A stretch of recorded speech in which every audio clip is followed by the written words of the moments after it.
The views, comments, stories, and opinions shared within this podcast are our own, or those of our guests, and in no way represent the views of the companies, associations, or organizations that any of us may work for or represent. All stories, events, and tales shared within this episode may or may not have happened in the manner in which they were told. They may or may not have even happened at all. The details have been changed to protect the innocent and the guilty alike. This is Squawk Ident. Parts United 1-4 Heavy, 9,000, climbing 10,000. We'd like to get a little bit of delayed vectors. Good possibility we're going back to Newark. Okay, you need to declare an emergency right now? Not at this time, no sir. Okay, United 14, Roger, fighting 060, and speed is at your discretion. And if you have time, what's the issue? 060, we're going to keep it at 250, and we got a gear that won't come up. Okay, alright, let me know if you do need to declare an emergency. We'll let you know. We're going to make a couple of phone calls and get a game plan together. We'll let you know when we get it figured out. Okay, so all the gear are down, is that what I'm understanding? No sir, right now it looks like the right main is down. Okay, alright, thank you. United 14, just let me know if you do end up wanting to declare the emergency. Okay, will do, thanks. Yep.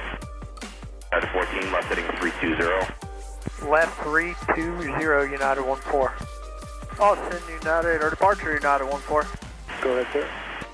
Yeah, we're going to go ahead and declare emergency at this time. We got 172 souls aboard, 6 hours and 40 minutes, and we'll be going back to Newark. Not quite ready yet, but it shouldn't be too much longer. I'm sorry, what was the souls? 172 souls aboard, 172, 6 hours and 40 minutes of fuel remaining. All right, Roger.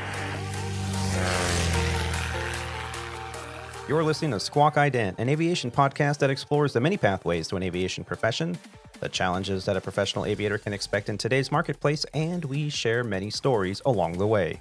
I'm your host, Aviator Tony, a professional airline pilot currently flying for a U.S. Legacy Airline with over 20 years on the flight line.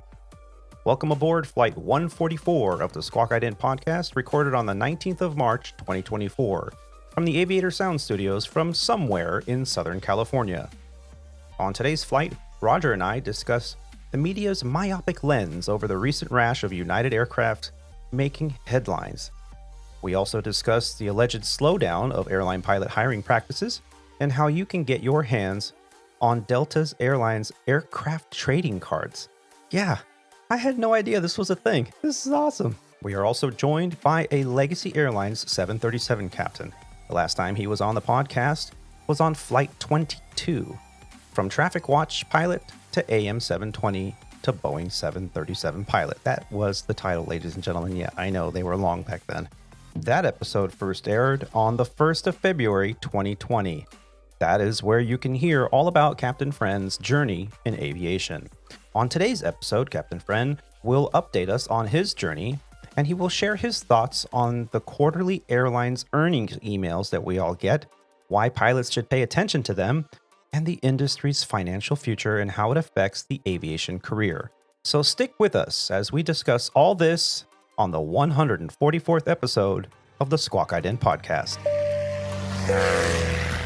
Before we start the show today, we'd like to thank Brian Nawargrowski for joining us on episode 143, A Good Foundation is Key. We enjoyed learning about your journey and your transition from a Canadian aviation career to an American one. Thanks again, Brian. Joining us today is an exceptional aviator and co-host. He's a professional CFI and II and MEI flight instructor, a former Embraer 145 airline pilot, King Air instructor, Dassault Falcon 900EZ 2000 and G650 commander, a captain, a director of flight operations, a corporate operator as well. He joins us in the middle of transitioning to a new operator in the Part 91 world. From somewhere in San Diego, California, please help me and welcome me to the show, Captain Roger. Captain, how you doing? Well, I'm doing all right. I think that we're going to need to shorten up my intro here pretty soon because I'm not going to be able to say half of those things anymore. I know. Every time it's coming. Let's go see what it's like to only fly one type of airplane. Yeah. So, we have been going back and forth talking about potential change in your career for quite some time. I feel very fortunate that I've had that inside track. And you decided to pull the trigger and go for it. What sparked this change in career trajectory? Well, there's a lot that goes into it, of which, can't get into all of it. I think that there's a very sizable fundamental difference between the Part 121 world and the Part 91 world. One thing that we talk about in the 91 world, it's everything is temporary. Um, Mhm. and so there's a lot more movement within the 91 world. The seniority doesn't exist. So every time you switch jobs, it's not like you're starting over at the bottom. It's much more like the rest of corporate America, if you will. You kind of start at the bottom, you work your way up, but then you don't go all the way back down to the ladder. And there were just some opportunities that I knew were out there, for lack of better terms. I had a great job. Part of the interview process was, tell me about your favorite job, tell me about your least favorite job. Hands down, the job that I have been doing for the last 3.5 years was the best job I've ever had. Yeah. There were not a whole lot of jobs that I thought would have been better, but I found one. I think, you're Yeah. always you're never quite sure when you make that jump from one to another. But I think that it was an opportunity that I just couldn't really pass up, and I'm taking a little bit of a leap of faith. Flying a G650, which I've been doing, but now instead of flying 3 different aircraft types, it's just going to be the one, and probably a fair amount more international flying from here on out. Yeah. So that'll be a little bit different as well. But it's just the 91 world's just different, and I saw an opportunity, and so I'm going to chase it down and pursue it. Well, we wish you the best of luck. I know changing employers is always a challenge, and it could be a little bit stressful. But it sounds like Yep. there's a lot of uncertainty there that you've weighed your options, and that's something that I think most pilots in the airline industry don't realize, because we're always convinced that once you get hired somewhere, unless you're going to move upwards and are willing to start over and be on reserve in the bottom of the seniority list again, you kind of are stuck. And a lot of people that would like to change professions, or not professions, but like to change employers, they often second guess that decision and don't do it because they think, I don't want to start over again. Especially when you have a little bit of time and seniority under your belt, you don't want to lose that. So in the Part 91 world, what you're mentioning is that your previous experience counts. And so Correct. you might be new at that employer. You might be lower on the totem pole in terms of who gets what flying, if there are more than, a dozen pilots or something. But yeah, you're at least you get to bring over your experience, and your pay would be commensurate with that. Correct. Yeah. And there's like everything in life. There's pros and cons to the Part 121 versus the 91. I do have a lot more flexibility, and if whatever the new job that you choose to do doesn't work out, you can always go find another one. You guys don't have that in the 121 world. On the flip side, you get to where you're at, especially when you go to, generally speaking, a legacy carrier, maybe the Southwest of the world, but and you kind of, well, I've made it. This is it. This is my last stop. Yep. Take it for what it's worth. There's goods to that. There's the pros, there's the cons. Yeah. Everyone chooses their own path, and I guess we're all destined to play the hand that we're dealt at that point. Very true. Very true. And that's part of the 121 world is, a lot of times you hear pilots, at least what I've learned in the past couple of decades, is you hear pilots complain about that carrier didn't hire me, or this carrier didn't hire me, or they'll complain, oh, those people over there, those pilots over there at Delta, or those pilots over there at United or American or whatever, and then you're like, wait a minute, those pilots don't make any kind of management corporate decisions. They're there because they're the ones that return the call. They're the ones that hired them. They're the ones that called them for an interview. The only reason they work there, for probably 90% of pilots out there on a 121 operator, they work there because they're the ones that hired them, not because they chose. They're the ones that got hired. That hired them first. Yeah, everyone I know that's out there looking for a job, I'm like, where do you have your applications out? Everywhere. It's like very, very few occasions. And I think Alex would have been someone to have on the show today to kind of exhibit the few that actually say, no, this is where I want to end up. I have a legacy here. My father was a pilot here. I want to be here. And Alex is going down that road in his journey. And there are those out there like that. But for the they're most in part, the minority. They're in the minority. For the most part. Generally, we all, throw everything and see what sticks. Exactly. So, good. I'm glad that you're moving on to hopefully bigger and better things and maybe less stress, less 3 a.m. phone calls. I don't know. That is one thing. There will be a whole lot less ancillary work, shall we say. Mm-hmm. Much fewer phone calls. Just, I was doing a lot of management work in the other position, of which that's now, I will not be doing that. Not that I minded it.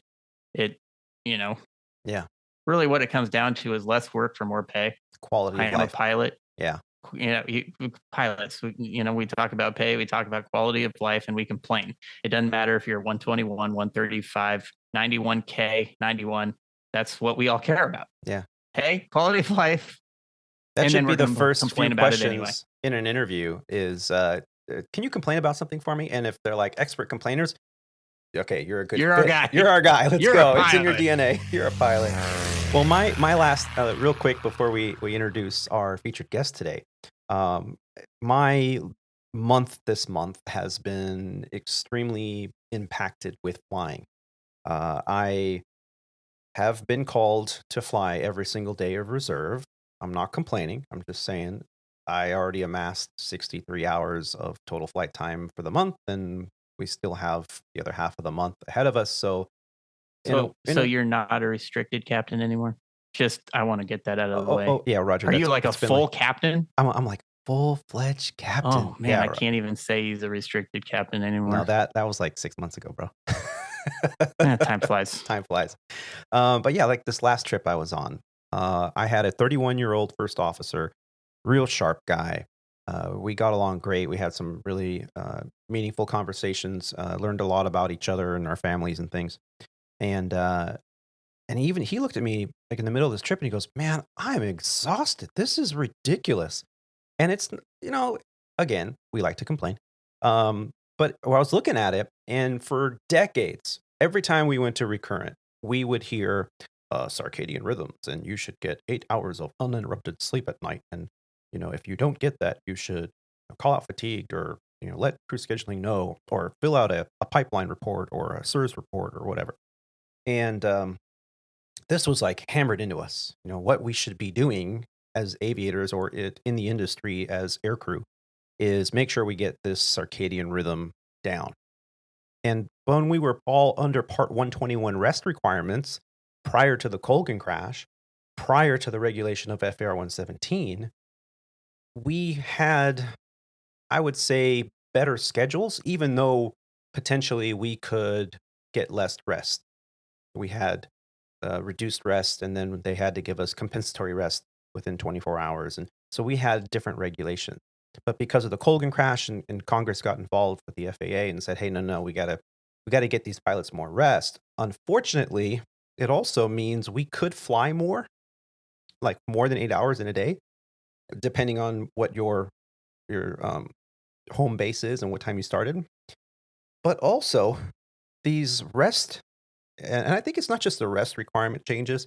I think it's also the company's effort to be more productive, to have more efficiency, to keep these pilots in the air longer, to maximize their day.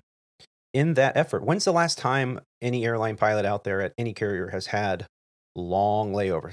Let's exclude the international because that's a different gig completely.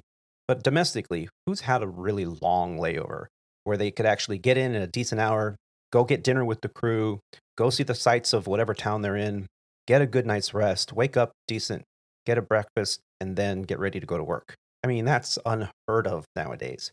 My last week was tough. Took me almost half a day yesterday to recover. But yeah, Roger, you have been not made fun of, but you've been given a hard time a lot by the rest of us that are in the airline industry still today, and you used to be, and you've been giving us a very hard time throughout the last few years about you airline guys, and I love it, and keep them coming. But there are pros and cons to both career fields, and I think that's the point here is though Roger doesn't have to start over again. And, he has a lot of career opportunities, and he'll probably change jobs a lot more than people in the 121 world. But then the 121 world has kind of its pros and cons too. So if you're out there trying to decide which way to go, make sure you weigh all the options. I can tell you the last time that I had a long layover in any given city, just my last trip. You, my layovers are anywhere between, I don't know, 24, 48, 72, 100 something hours. Okay. And where were you sending us videos from? I don't know where Where, did I? were you Monte Carlo? Where were you? Oh, that was Milan? I was in Munich, I think. You were in Munich. Did I send them from Munich? Rome. I mean, it was about a 70, maybe an 80-hour layover in Munich. Yeah. Meanwhile, I'm in Atlanta. We measure in days, not hours. Days, right? We can't count that many hours. We measure in days. Yeah. Well, Istanbul. Let's go. You been there? Yeah. Well, let me digress here and let's move on. I want to get to our featured guest today. This gentleman first joined me on flight 22. That's where we learned about his journey and how he started it as a dispatcher for Singapore Airlines' freight division in Chicago. He quickly migrated over to the controls of a fixed-wing aircraft flying traffic watch in a Cessna 172 around Chicagoland for WGN AM 720. His journey led him to Sandpiper Regional, that's where we met, and later Legacy Airlines, where he currently commands a Boeing 737 out of Chicago O'Hare International. Please help me in welcoming to the show Captain Max Frenn. Max, how you doing? Pretty good, buddy. How are you? I'm doing great. Thank you. Well, it's good to have you on. It's been a minute. It certainly has, but I'm glad that everybody's doing good. Yeah, for sure. And you've been keeping up with the show, and I want to say thank you for your support and all that. I always enjoy receiving a text message from you and or an email giving us your feedback and everything. How has life been for you since the last time we spoke? It's been pretty good. I could complain, but it'd be princess problems. So things have been really good. Yeah. During it was kind of a scary time for both of us during the pandemic, Mm-hmm. Obviously the state of the country, the state of the economy, and the state of the airline industry in which we live and operate. But I try to make the best of it. And, I had studied business and finance in college because when we went to college is when September 11th happened. I stayed over the summer to fly, and I learned that, if I took, several classes during the summertime in between flying, that I could add to my value. I didn't know if and when or how important it was going to be, but I did learn it. But then, years and years of not using it, kind of disuse. And then during the COVID time, I kind of started paying attention to a lot of stuff. And because I had a lot of time, I cracked open my books. And like we talked about right before you started recording, it took me about a year, but I think I've gotten back about 75, maybe 80% of what I've learned. And I'm starting to put it to better use. And the stuff that I'm finding is informative. Yeah. And you've always been on it in terms of the direction of the company. I remember we've had a couple conversations when we were both at Sandpiper talking about what was going on with the different times. I know we had the economic downturn. We had a lot of furloughs happening back in 2011, 2012. We had a lot of upticks. We had the fuel prices skyrocket, and airlines were hedging fuel. And you and I had a couple conversations about that. And the reason that you and I have had such a good relationship and friendship, I think, over the years is because we found ourselves kind of in the same place at the same time. We both were around the same seniority. We both chose to become check airmen at the same time on the Embraer 145. And it got to the point where we had such a boom in the industry in terms of hiring and upgrading that even the FAA came down and said, hey, our budget for doing these check rides and things and fed rides for new captains is reached its limit. We can't do them anymore. We have other pressing issues to do in terms of running the airline and regulating it. So we need some check airmen, some senior check airmen to do fed rides for us as what do they call it? The FAC? FAC. Yeah, FAA federal authorized check airmen. Yeah. So you and I were the two that were selected out of Chicago. So you and I had that in common, and we compared notes quite a bit, both with the new hires and the captain upgrades, and then the people we were observing for the Fed ride. And I always found it interesting that we had very parallel journeys. We suffered together and excelled together. Pretty much, and I was based in Chicago for Sandpiper for off and on for over a decade, and that's the nexus for us getting to know each other. You live in Chicago. You've been there pretty much your whole life, right? Yep. Yes. And you left me. And I left. I'm sorry. I went back to my side of the country. But it's nice to hear that you've used that time during COVID, that you weren't a stranger to this downturn. You weren't a stranger to being prepared. Back when you were learning and starting out in the industry, and then 9/11 happened and you're in college, you decided, aviation is where my heart is, but I'm going to have something to back up, the finance, studying finance. And here we are, we get these finance quarterly earnings sheets. And we're going to talk a little bit about that a little bit later. We're not going to dive too much into it right now, but we get these, earnings reports, and most every employee that I know at the airline gets that email and you go, did you see how much they made? They made millions. And what do we see of that? Nothing. We get pay cuts, and who gets these bonuses? All the VPs get the bonuses. All the shareholders get the bonuses. And what do we get? We get $1.50. We can't even buy a cup of coffee with that. So you hear this rumbling throughout the terminal for weeks after those reports come out.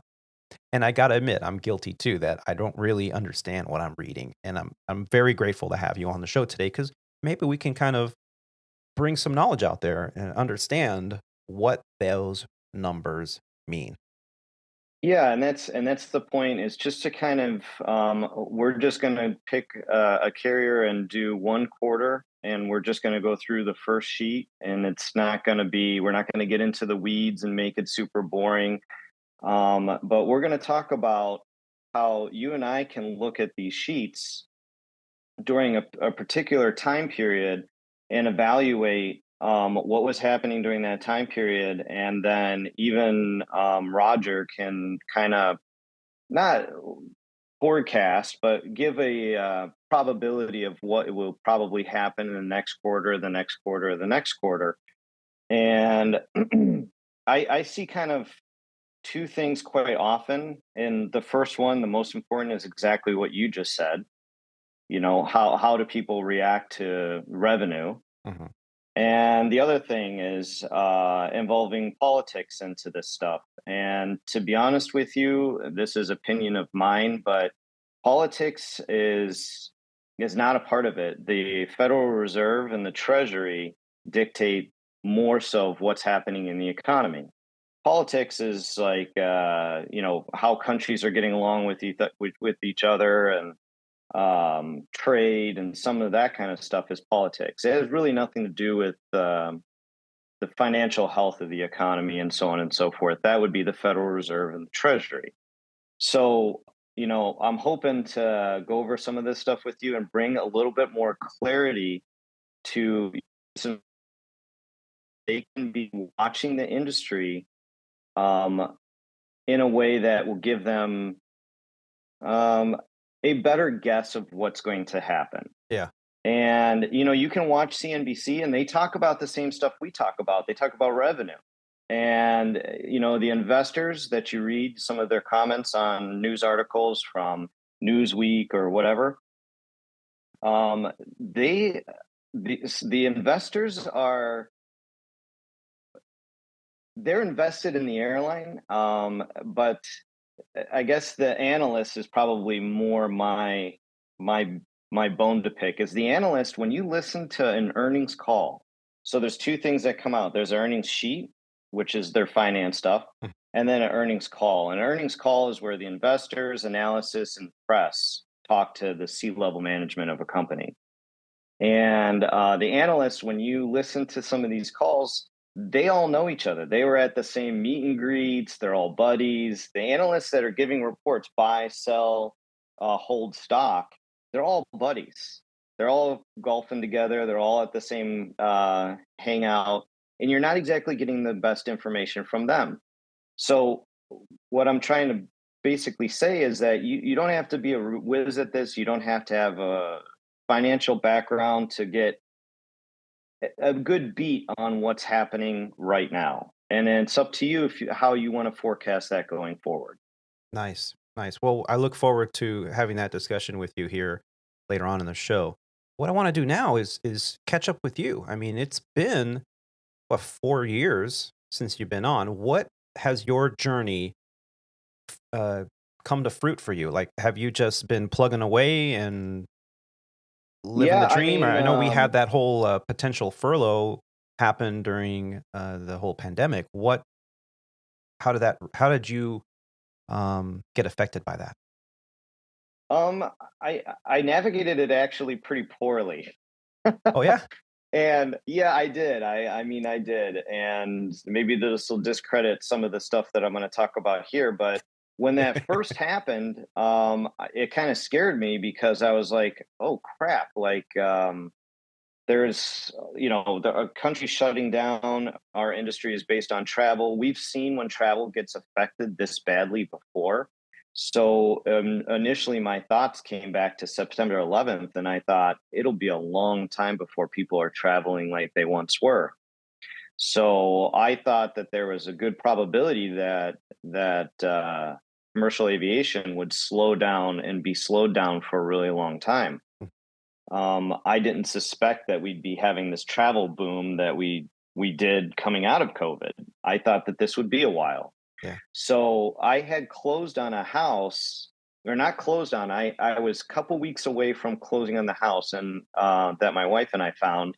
And do you remember when the stock market was being halted in the 2000 timeframe? Yeah. Got halted like 3 or 4 times. Mm-hmm. I was like, oh man, this is not a good time to be buying a house. So we started getting warning letters from the airline about, the 90-day warning notice for layoffs and so on and so forth. So I decided to tell the owner that I'm not going to be able to qualify for financing, even though I still probably could have. I figured that would be the way to get out of buying a house. And I thought, well, if things improve and it's not as bad as what it might be, then I'll go buy again. And then the home prices shot up, and I was like, I'm just not paying that. No. Yeah. So I've been stuck in my regional FO condo since we were at our regional together. Yeah. So, but I've tried to make the best of it, and it hasn't been horrible. It hasn't been great, but the career progression that you and I have had in the last few years has been pretty epic. Yeah. You and I have both been around the industry to know that seniority is not a linear moving scale. It stops and goes, stops and goes, Right. stops and moves backwards. Yeah. And then it goes forward again. So we've seen this movie a bunch of times before, and maybe towards the end of this, we can get a beat on what we think might happen going forward and how future aviators that are maybe listening can navigate this successfully. Well, speaking of job progression and slowdowns and economic downturns, we've for months now, maybe even over a year, we've been talking about how we have been mentioning how lucrative it is to get into this industry right now. Really, it was just a matter of where you wanted to work, and you pretty much could get a job there as long as you had your time, you had your ratings, and everybody's hiring. Everybody's hiring, right? Well, the past few months, things have changed a little, and it's created a little bit of panic out there. Lately, I've been asked many times by my peers out there on the flight line on my opinion. And the question is, has the music stopped when it comes to pilot hiring? After reports that pilot hiring is down more than 11% in the past few months, it has many eager airline pilots asking if we're on the downward trend. Well, it's possible, but more than likely, I think it's a little bit more complicated than that. And we're going to discuss that here today. With United, Spirit, FedEx, and UPS slowing or even pausing pilot hiring in the recent months, it has many aspiring pilots asking the question, did I make a good decision to start this career right now? The short answer is still yes. From simplyflying.com, there's an article I want to talk about. I'll put the link in the show notes. Pilot hiring in the U.S. is starting to level off. U.S. carriers have slowed down in hanging out offer letters to new pilots in recent months. This is an article by Gaurav Joshi. It was published on November 16th of 2023. The cyclical nature of the airline industry was on full display during and after the COVID-19 pandemic, and even now with the fluctuations in hiring trends, particularly for positions inside the cockpit. Not too long ago, airlines went on a pilot hiring spree as the Airline Pilots Association projected demand for more than 128,000 new pilots in the U.S. alone. But recent trends suggest that it has hit a plateau in recent months. The COVID-19 pandemic was particularly challenging for airline pilots whose jobs were threatened significantly during its peak. While it was assumed that rehiring would take place once the pandemic subsided, airlines actually went all out to hire new pilots in the post-pandemic network and fleet expansion programs. U.S. Airlines in particular saw a great demand for cockpit crew and handed out new offer letters and contracts to attract the best talents in the industry. And while pilot hiring continues, the latest trends show that it has leveled off in the last couple of months. Data from the Pilot Advisory Group Future and Active Pilot Advisors, or FAPA, shows that pilot hiring dipped by 11% in September and October of 2023 compared to the previous year. However, the declining in pilot hiring is a trend that has been persisting for longer than just this year. June saw the fewest pilots being hired among all major U.S. airlines at 958, and in September, 1,001 pilots were hired, while October saw a marginal increase of 114 pilots. As the dust begins to settle the post-pandemic aviation boom, some airlines are also evaluating the current situation. For instance, Spirit Airlines recently said it will be pausing its pilot and cabin crew training due to a disappointing third quarter result. So the article goes on. I'm not going to read the whole thing, but airlines are slowing down. Now, what is the reason? We can all speculate on why. JetBlue and Spirit had a falling out between their merger plans. So the DOJ said, no, this is going to be an antitrust issue. And so now JetBlue is appealing that decision. However, the last I heard was last 24 hours that they've said, okay, fine, it's going to fall through. But in their contract with Spirit, now they're going to owe their shareholders millions of dollars, like $125 million, something like that. So yeah, of course they're going to stop hiring. They're going to have this massive penalty, JetBlue is, to pay out to Spirit. And then Spirit, their plans of growth just went out the window. So of course they're going to pause hiring. Well, some of the other airlines have done very similar things. United paused hiring very recently. Again, they're blaming it on Boeing's lack of ability to produce the aircraft orders on schedule. It has nothing to do with all the maintenance issues they've been having. This came from another article. I won't get into the details on that one, but it will be in the show notes. There's an article from QZ.com. It explains that because of Boeing's plane issues, United has decided to stop or pause hiring for the near future because they're not going to be able to obtain the airplanes, and so they don't need the crews to fly them. Now, this is not really an economic reason. This is a reason because of the complexity of the operation of the airline. They've decided to stop hiring or pause it for a time being. FedEx and UPS have very similar issues as well, and they're not the only ones. Did we in the industry really react too much and hire too much too fast? I think that's more the reality. And so now we have to level off. I mean, I would say I don't know. I would say that there's a bigger part of the story, and that's the numbers. I mean, the numbers don't lie. What we're reading is a lot of, did this happen or did this happen? And I think it's probably a combination of everything. If I was a company and I had a bad earnings sheet, I would blame it on everything I could, rather than explain it. This is what's happening. I'd be like, it's Boeing. They've got a bad rap and we need their airplanes and they can't give them to us. Right. But there's penalties for not delivering aircraft at times. Right. I don't know for a fact, but I would imagine if you ask for a product and you can negotiate in your contract that I'm expecting this product at this date, and if you don't deliver, you're going to pay a penalty every month or something like that, especially with a large piece of equipment.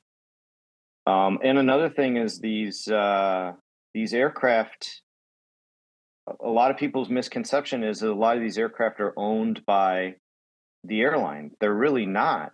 I've heard, how many times in the cockpit have you heard, oh, these old airplanes, the airlines keep them around because we own them. They're just money-making machines. And then I look around at the door. On the door is who owns the aircraft. I'm like, American doesn't own this. The leasing company owns this. Right. Wells Fargo leasing or whoever. There you go. Yeah.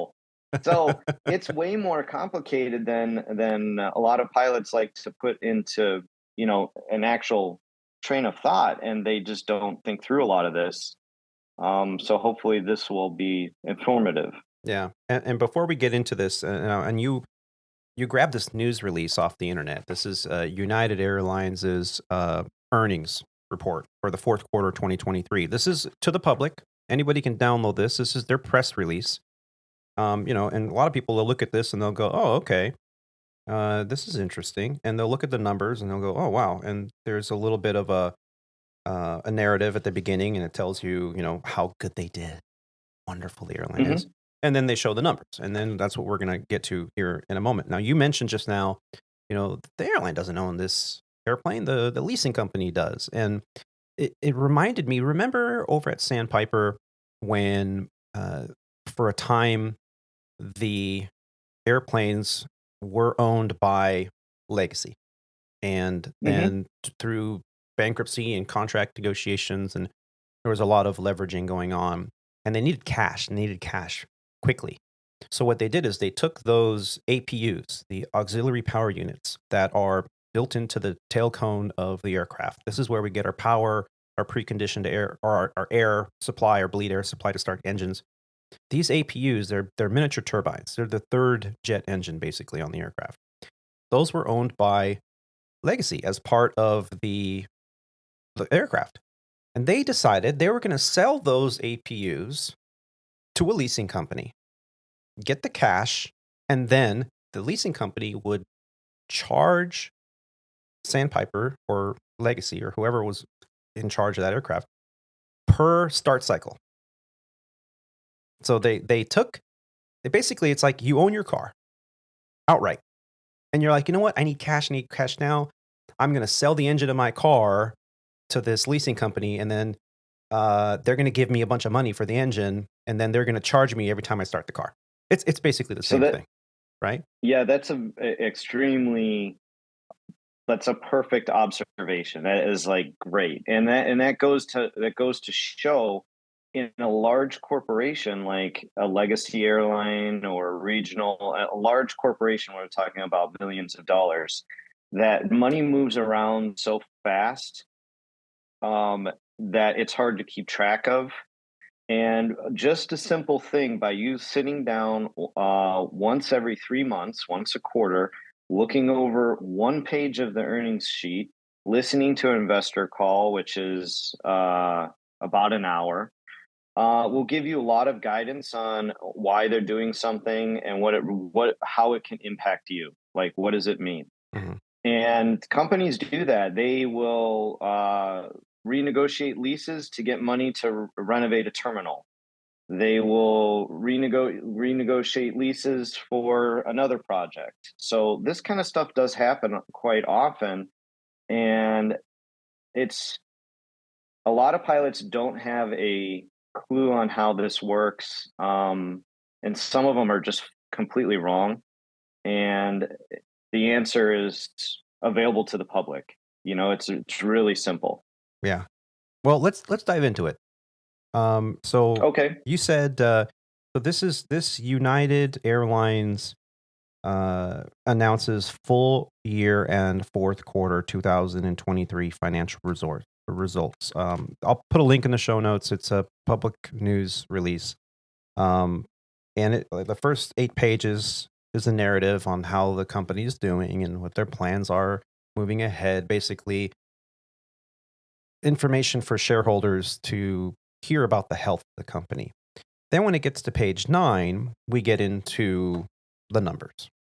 So yeah, let's talk about the numbers, shall we?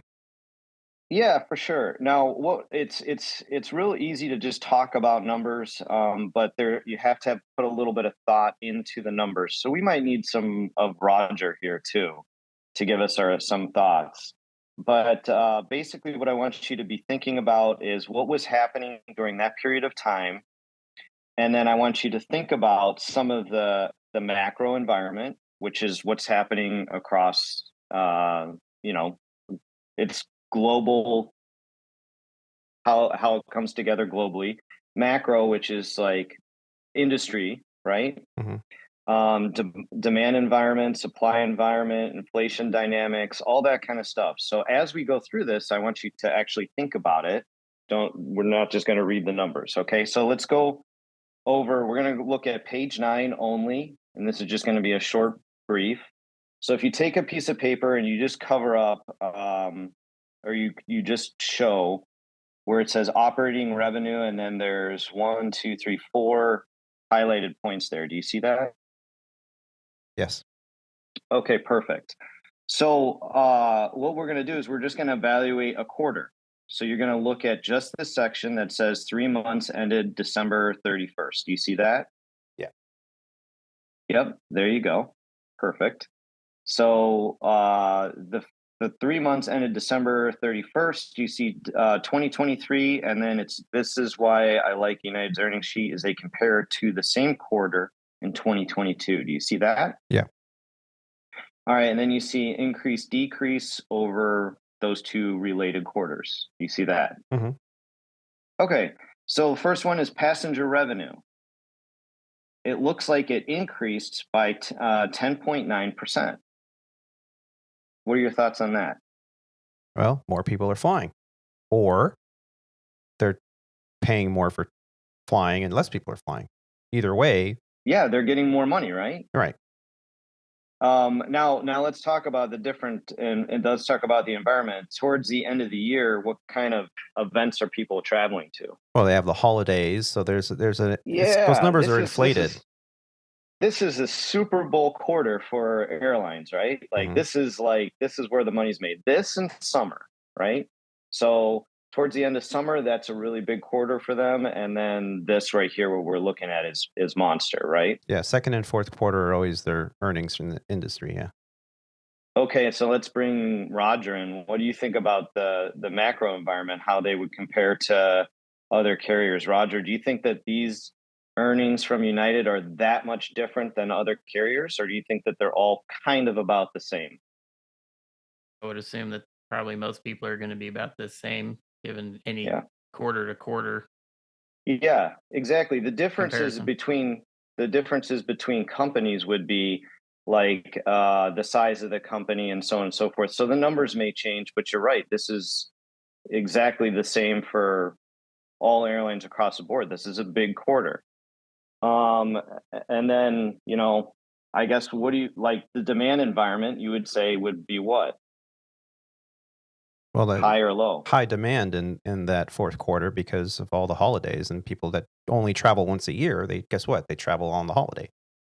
And probably Exactly. paying more for any given price of a ticket. So you have more Because people flying, paying a premium for a ticket because of supply and demand.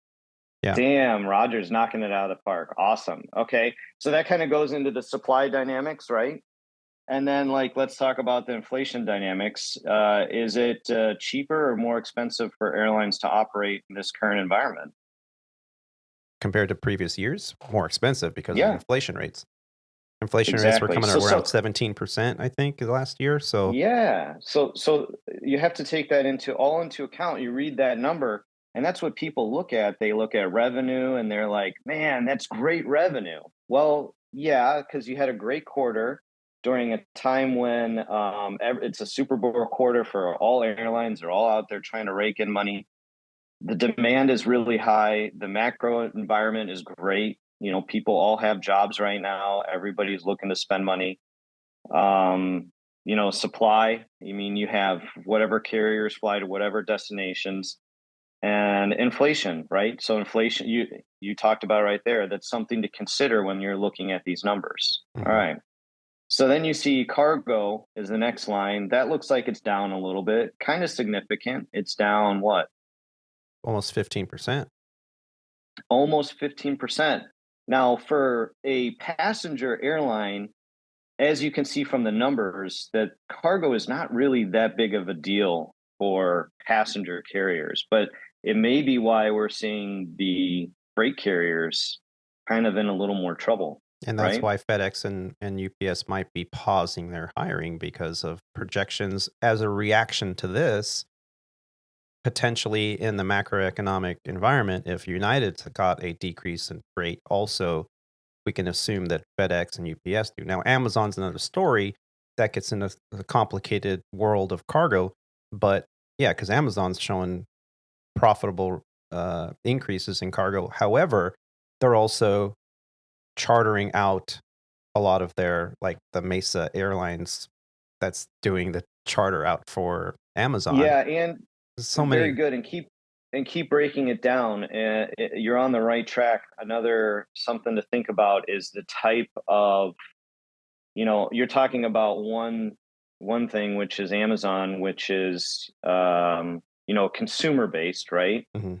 And then FedEx may be more industrial / commercial based, right? Delivering packages to corporations, delivering freight to companies, so on and so forth. So one's more industrial, one's more consumer based. Mhm. Okay. So yeah, you're right. Like Amazon might be doing just fine for now, is assuming that everybody has jobs and money to spend.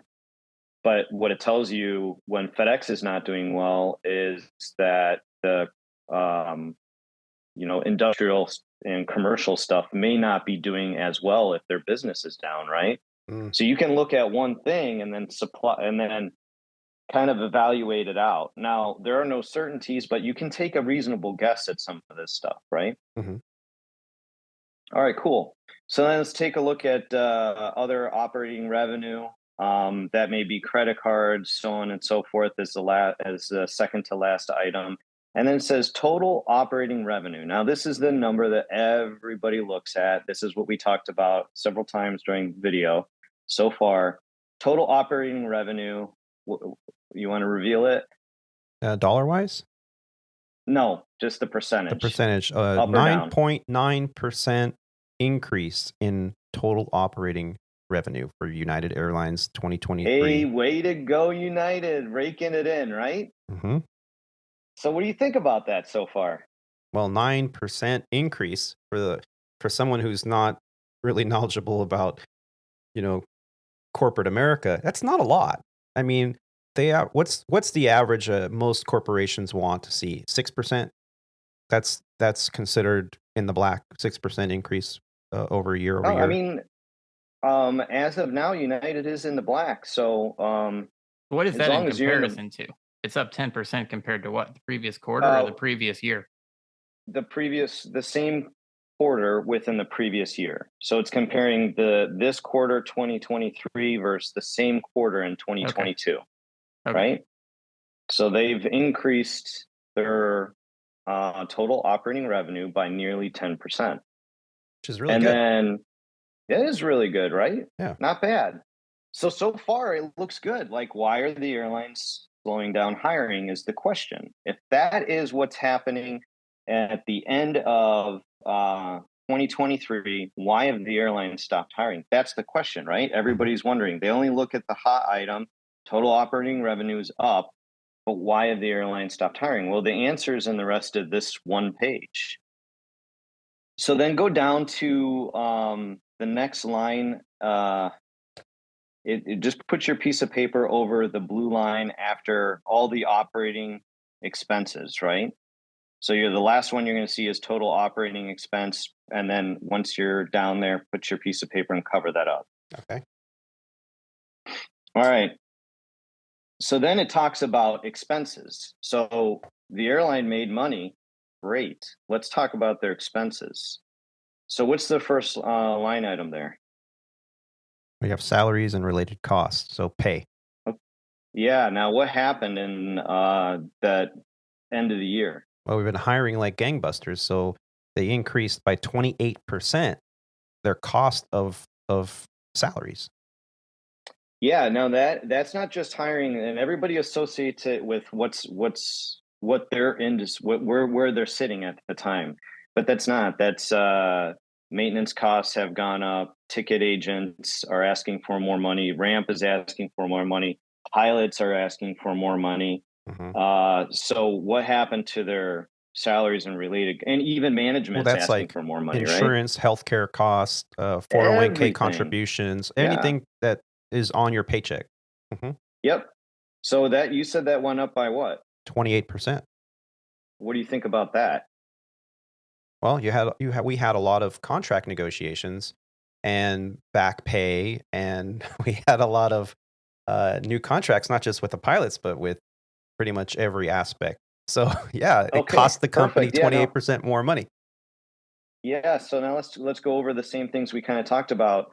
The macro environment globally, pilots have less money, right? Or excuse me, there are less pilots and they're asking for more money, right? And then macro airlines are competing right now. The demand environment's super high for pilots. Supply environment's very low, and inflation, it costs more to live, right? So you're gonna have to pay more. And just to put a pin in it for a second, this is exactly what we were talking about when I was in the beginning of this episode, where I was talking about how tired we are because we're flying for the most efficiency. They're trying to make us fly more hours and have less rest, and so that the pilots fly more on any particular day. Now we've seen this. See full circle here, because hey, we want more money. Well, fine, we'll give you more money, but we're gonna squeeze the blood out of the turnip. And exactly, and we've seen this movie before, both you and I, when the regional that we used to work for shrunk, and then was trying to continue to operate for the Legacy Airline. You and I were working our butts off. Yeah, we went from 3,200 pilots in the beginning of 2013 to 1,400 pilots, and they contracted out to 12 different carriers, and then those carriers had a completion factor of less than 60%, so a lot of them were removed from the list, and then they were chartering our pilots and our airplanes to fly what the contract pilots took from us. So it was an ugly time. And we were working really hard, right? Yeah, exactly. So that's how, like, you can take a look at a specific time and think about how the environment around you is, and why it's happening and how long it's going to last. Mm-hmm. So, like, you can take a look at what's happening around you and kind of think about it, right? Mm-hmm. So then the next one is fuel. Fuel went down during that time period, but that's because fuel was down globally during that time. Fuel's kind of started to go up a little bit since then. Mm-hmm. So we'll be looking possibly in the next earnings sheet for that to be a larger expense for the airline. But fuel and labor is you can see from the earnings sheet that fuel and labor is the most expensive thing for the airline. Yeah. 3.8 and everything billion and 3.3 billion a quarter. I mean, that's a lot. Yeah. Now, like if you take a look down at these numbers, and you take a look at even some of their smaller expenses went up by quite a bit. Distribution expenses are more than 31% increase. That's yeah, so huge. that's huge. So you can see how inflation is really affecting these companies the same as inflation is affecting us every day, right? Yeah. Do you agree with that so far? Yeah. So let's take a look at total operating expense for that quarter.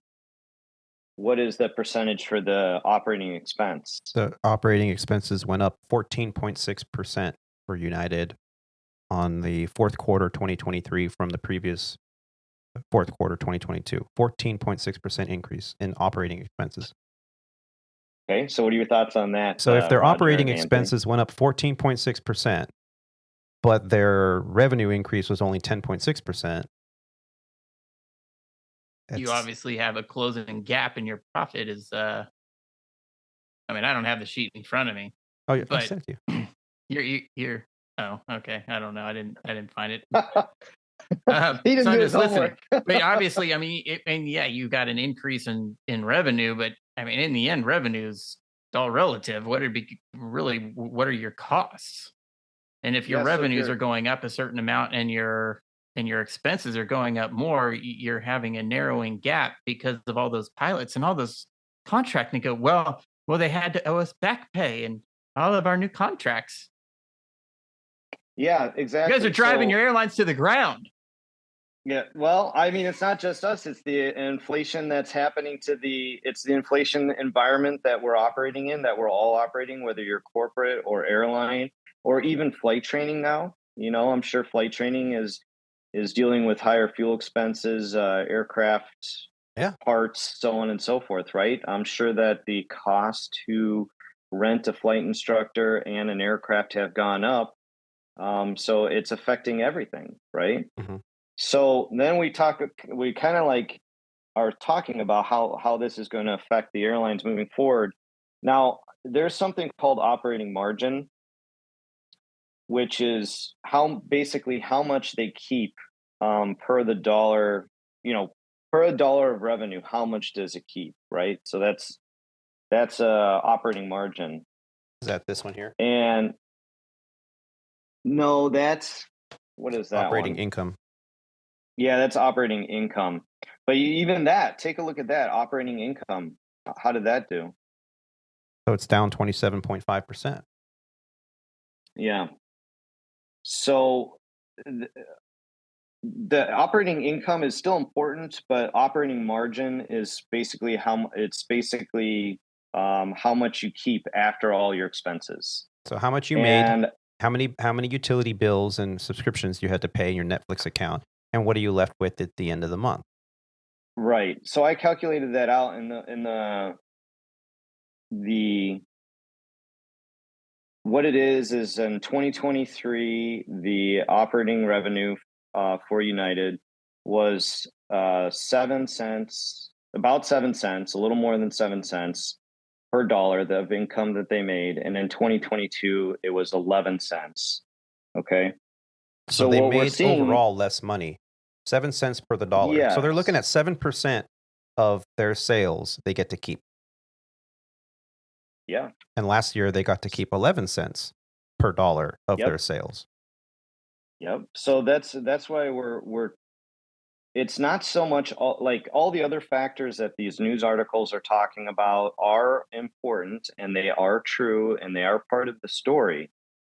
But I think that not just the airlines, but everybody's kind of getting similar results on earnings sheets. And they're going to retrench a little bit and try to figure this out. Okay. So what is this?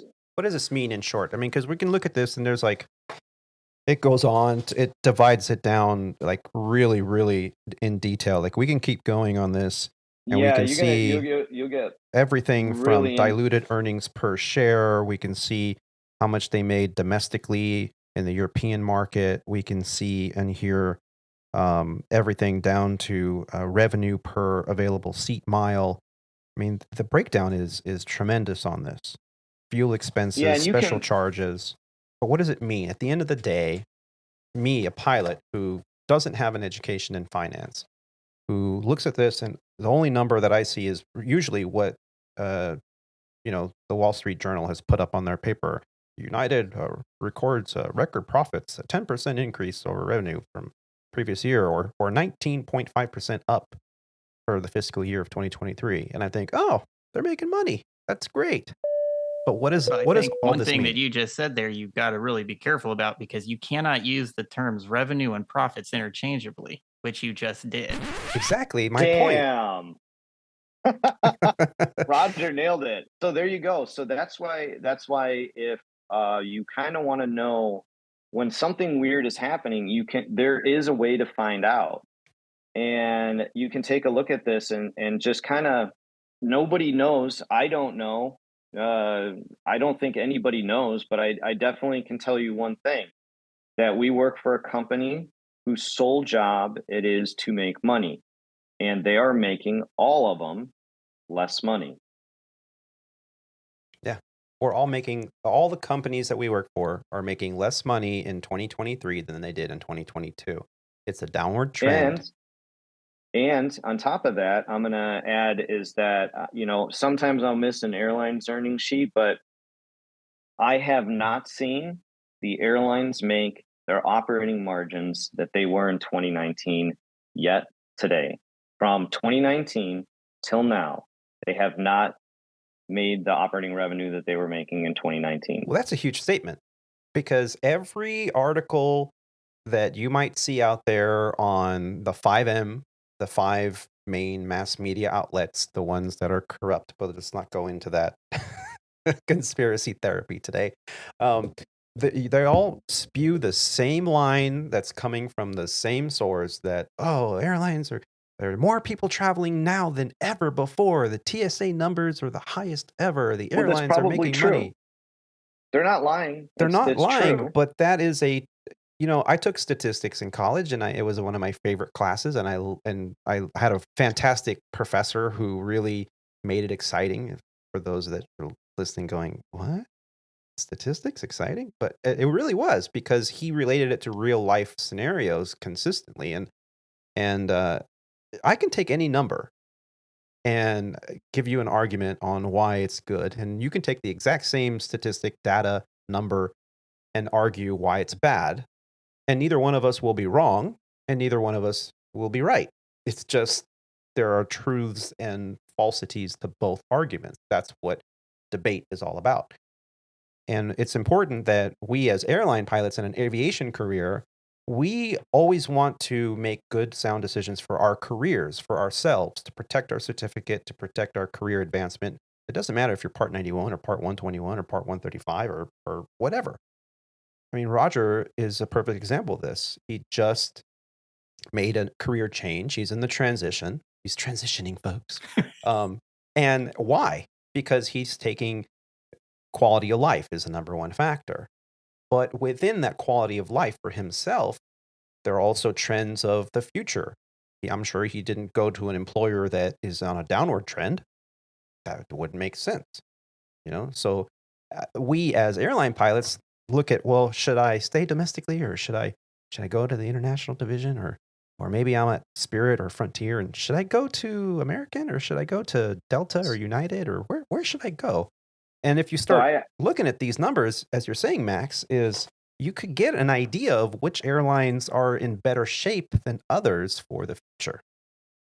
Yeah, and if they're all slowing at the same time, like what we're seeing, then it may be a trend, and there's something to be keeping in mind with that as well. It's like what you're saying is we're always thinking about what's our next move. Like, are we going to go international, stay domestic, do whatever, right? Right.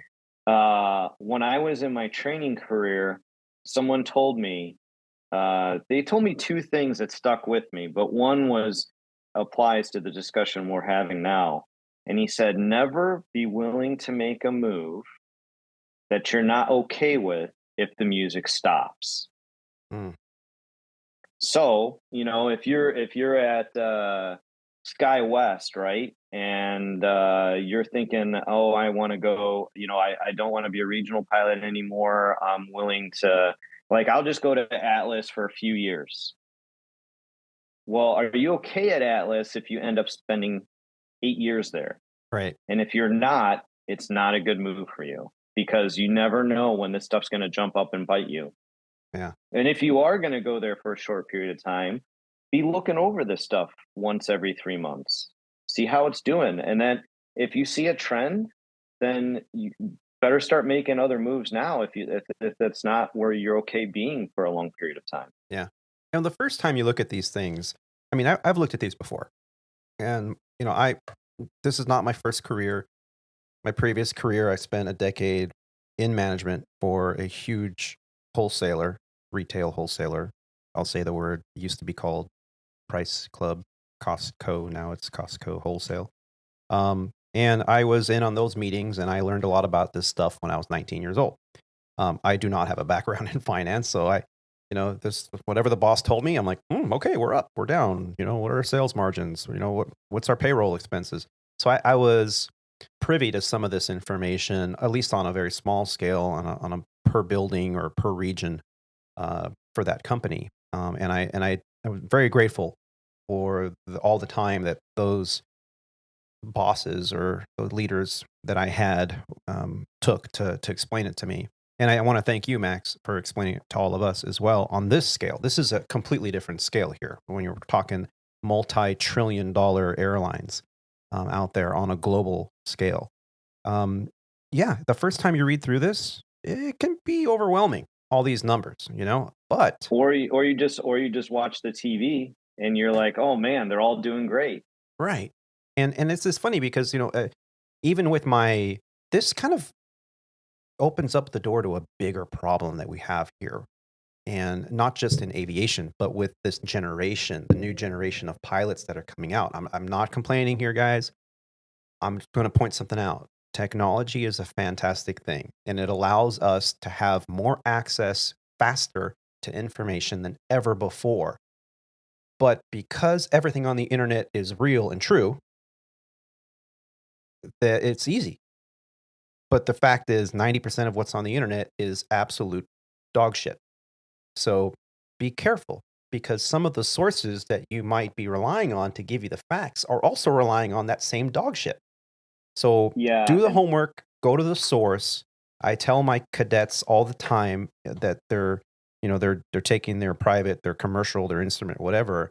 And I've often heard, well, my instructor taught me wrong. I'm like, wait a minute.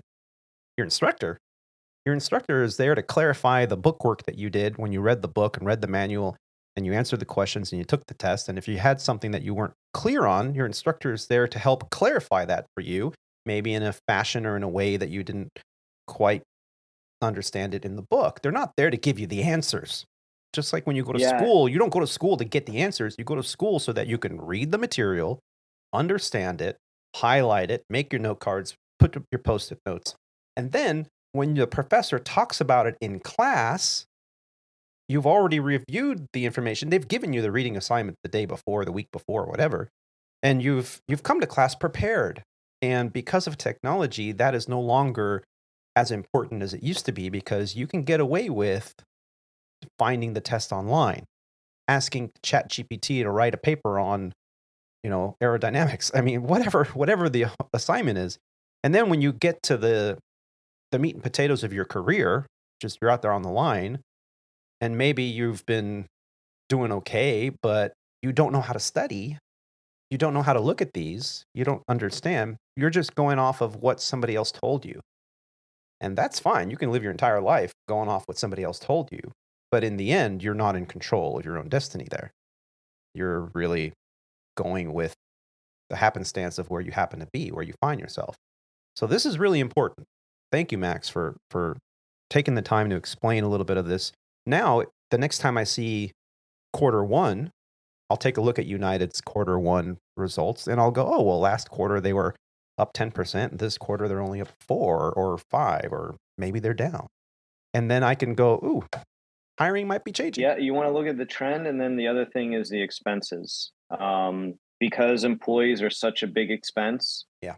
If they're forecasting fuel to go up and they have employees being more are more expensive, and fuel going to be more expensive, and they're at a limit of what they can charge for a ticket, then that's a problem. Now, here's the bigger problem: is if the C-level management is thinking, well, going into the future, people's budgets are already stretched, so we don't think we're going to be able to charge as much for a ticket.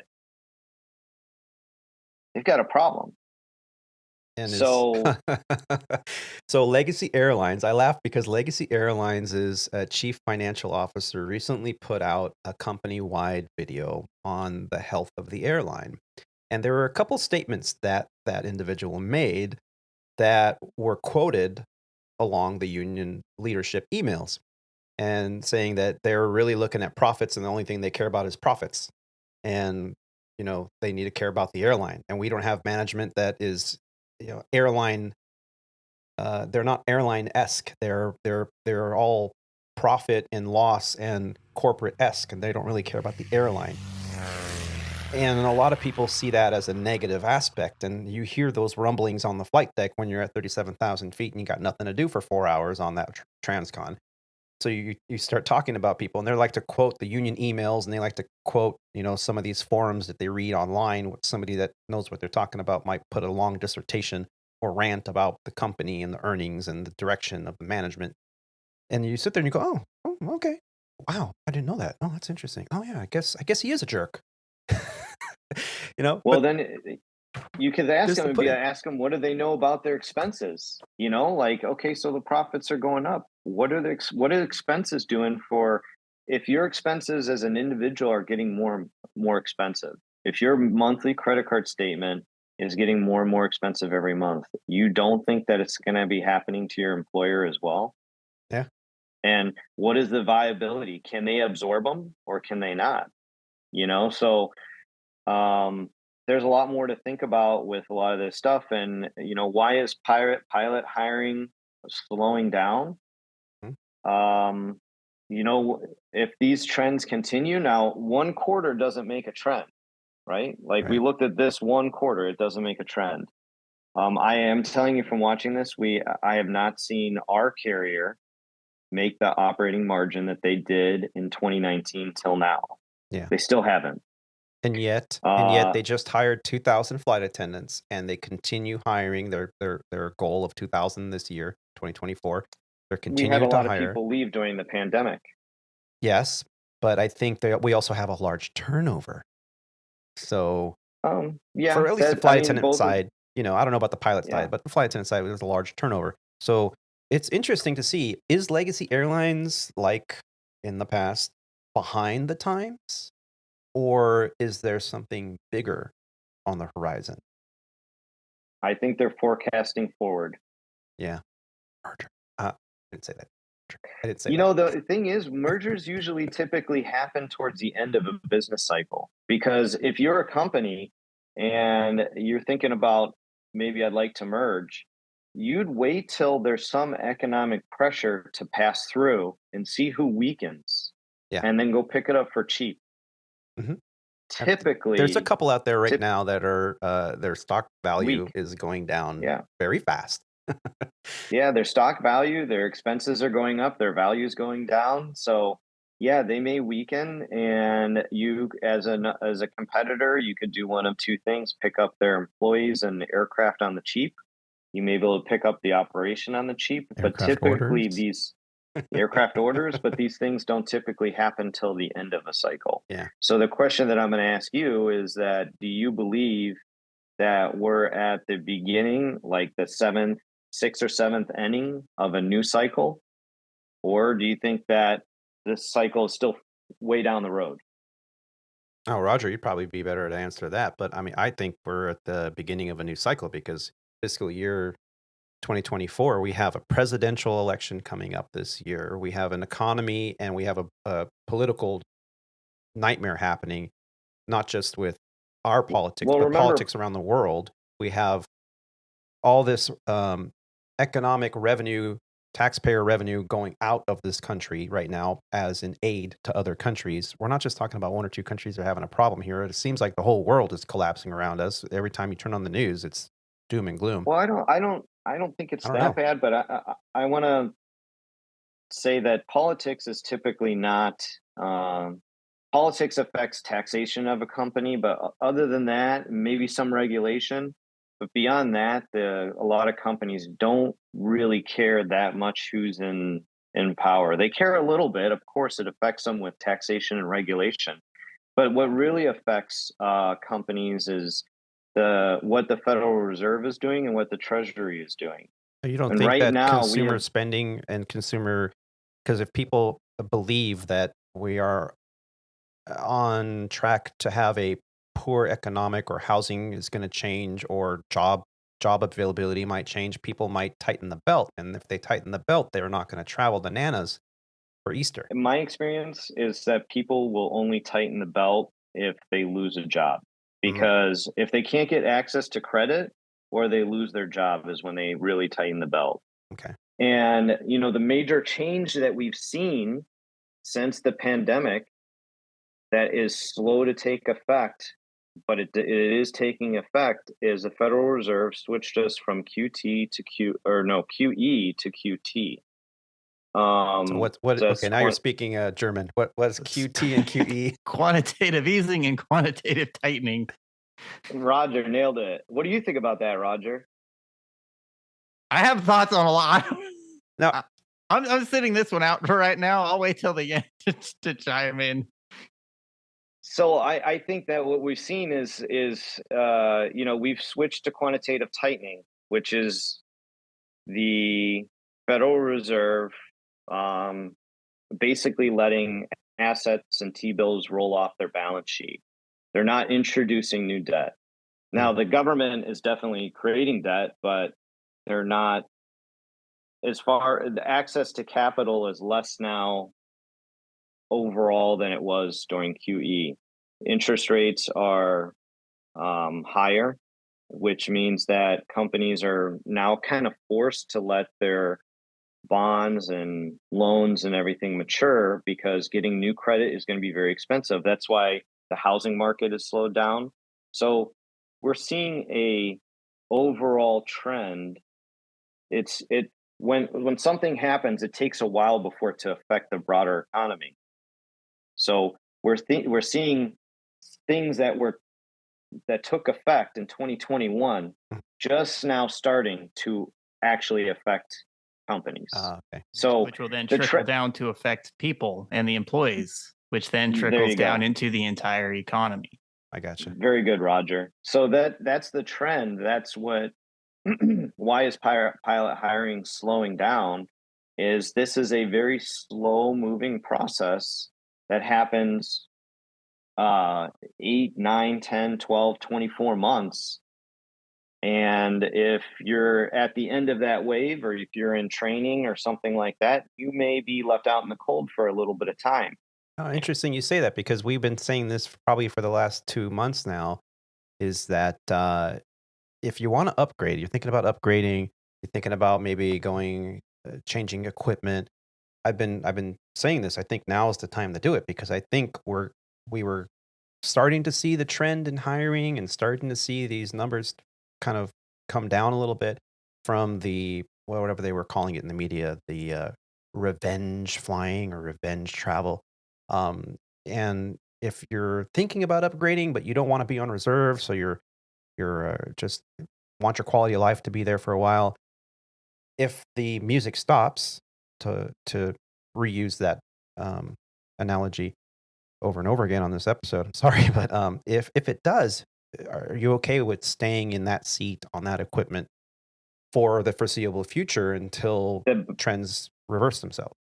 Absolute best advice I've ever gotten, and that's the advice that I'll give to people when they ask me that question. Like, hey, should I take an upgrade out in New York? Yeah, if you want to, there's advantages to that. But if the music stops and you're stuck there for 5 years, are you going to be okay with that? Is your family going to be okay with that? Well, wherever, like it may actually be like you and I got displaced out of the left seat. Yeah. Remember that? Yeah. It wasn't that long ago that we were displaced because the trend was bad and it continued and we got kicked out of the left seat. Yeah. So this stuff does happen. So the best advice you can give to somebody is that, yeah, make a move, you know, if you feel like it, but if you see a trend that the music is slowing, right? Mm-hmm. Maybe you should sit and wait and then be the first one out of the gate when it's good. Like, Or the other option is that, yeah, go take that one. Your quality of life will be horrible. You'll be away from home. Your family will just be missing you, but you'll be making a good amount of income, possibly when things are really bad. If that's important to your family, then that's good. Yeah. Are you more important than the income? Then that's another thing. But there's a lot more to think about with this stuff now for your folks that are in the training environment right now. Mm-hmm. If the music stops and they end up going to a regional and they're stuck there, hopefully not like us 13 plus years. Yeah. But if they're stuck there, are they okay with that? Yeah. Don't have preconceived notions that you're going to go to a regional for 6 months and then be flying a 777 in the right seat for 10 years. Right. Manage your expectations. You'll never be upset.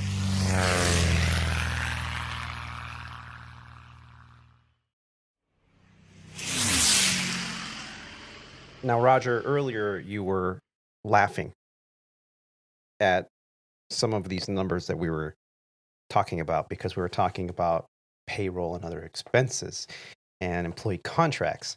And, years ago, well, maybe last year, you were mentioning how us airline pilots are complaining over every little thing. And then where do you think this money is going to come from? And it's almost as if you predicted this slowing trend in profit margins. Go, hey, if you guys are going to get paid hundreds of dollars more an hour, where do you think this money is going to come from? And I believe that is a little bit of what you were laughing about. Correct me if I'm wrong.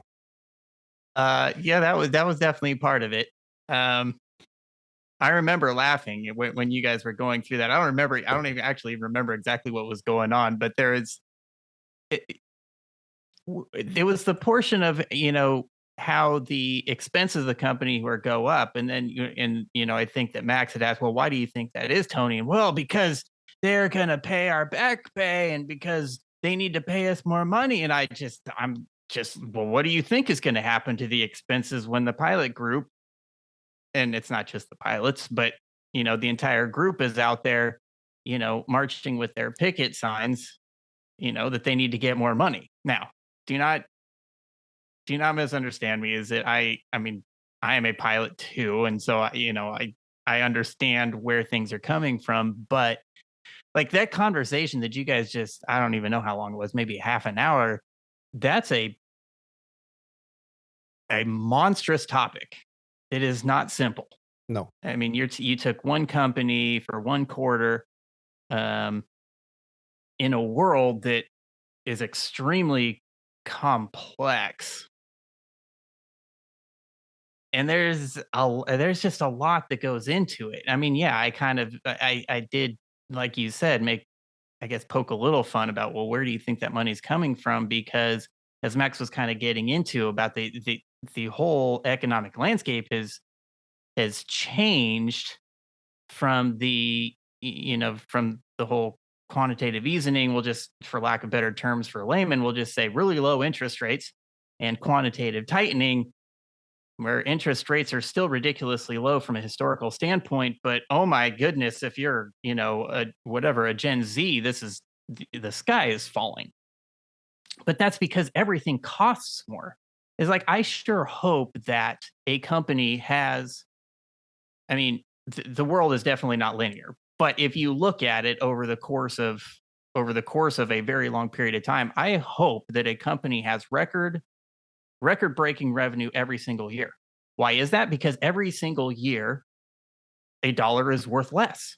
Now, again, in reality, things move forward and things move back, but over the course of a long period of time, a dollar is worth less every single year. And so in order to pay for everything, we have to make more because our expenses are going to be higher, which is kind of what you and Max were getting into. And that will always be the case because inflation, even if the Fed gets their inflation target down to their 2%, $1 is still worth 2% less every single year. So you need to be making more money in order to then pay your employees and pay all of the costs, whether that's your overhead for the buildings that you're in or the people that are working or the equipment that you're using. Everything costs more. And I think going back to that question that you guys were then, asking, well, are we at the end of a cycle? Or are we at the beginning of the cycle? I mean, I certainly don't know. I kind of think we're getting towards the end of one and into the beginning of another. Now, I think that it started a long time ago, but again, like what you guys were saying, this stuff takes years in order to actually make it down to the lay people, to what we are actually experiencing. I think that it was a great point that I didn't know because I don't follow it, but that Max made about their operating margins of not being the same since 2019, and I believe that 100%. Well, why is that? It was because 2019 was kind of the end of the boom, the heyday. Yeah. From as we came out from 2008, and then we had another decade plus, and then COVID hit, and then everything went completely wonky for a couple years. And then you lost a whole bunch of people, which I can kind of come back to in a second, but you lost a whole bunch of people. And now and now all this, is like this big crash. And then it was like, you want to talk about a really, narrow V-shaped recovery. It wasn't really it was just a very aggressive V-shaped recovery. But what does that mean? There are consequences to that with the Fed doing what they were doing. Again, I thought it was a great point. And I wish people, I think in the end, I wish more people kind of thought that way. It's like politics. In the end, politics don't really matter to a lot of this stuff. Who gets elected president next? I don't know. Does it really matter in my general life? No, probably not.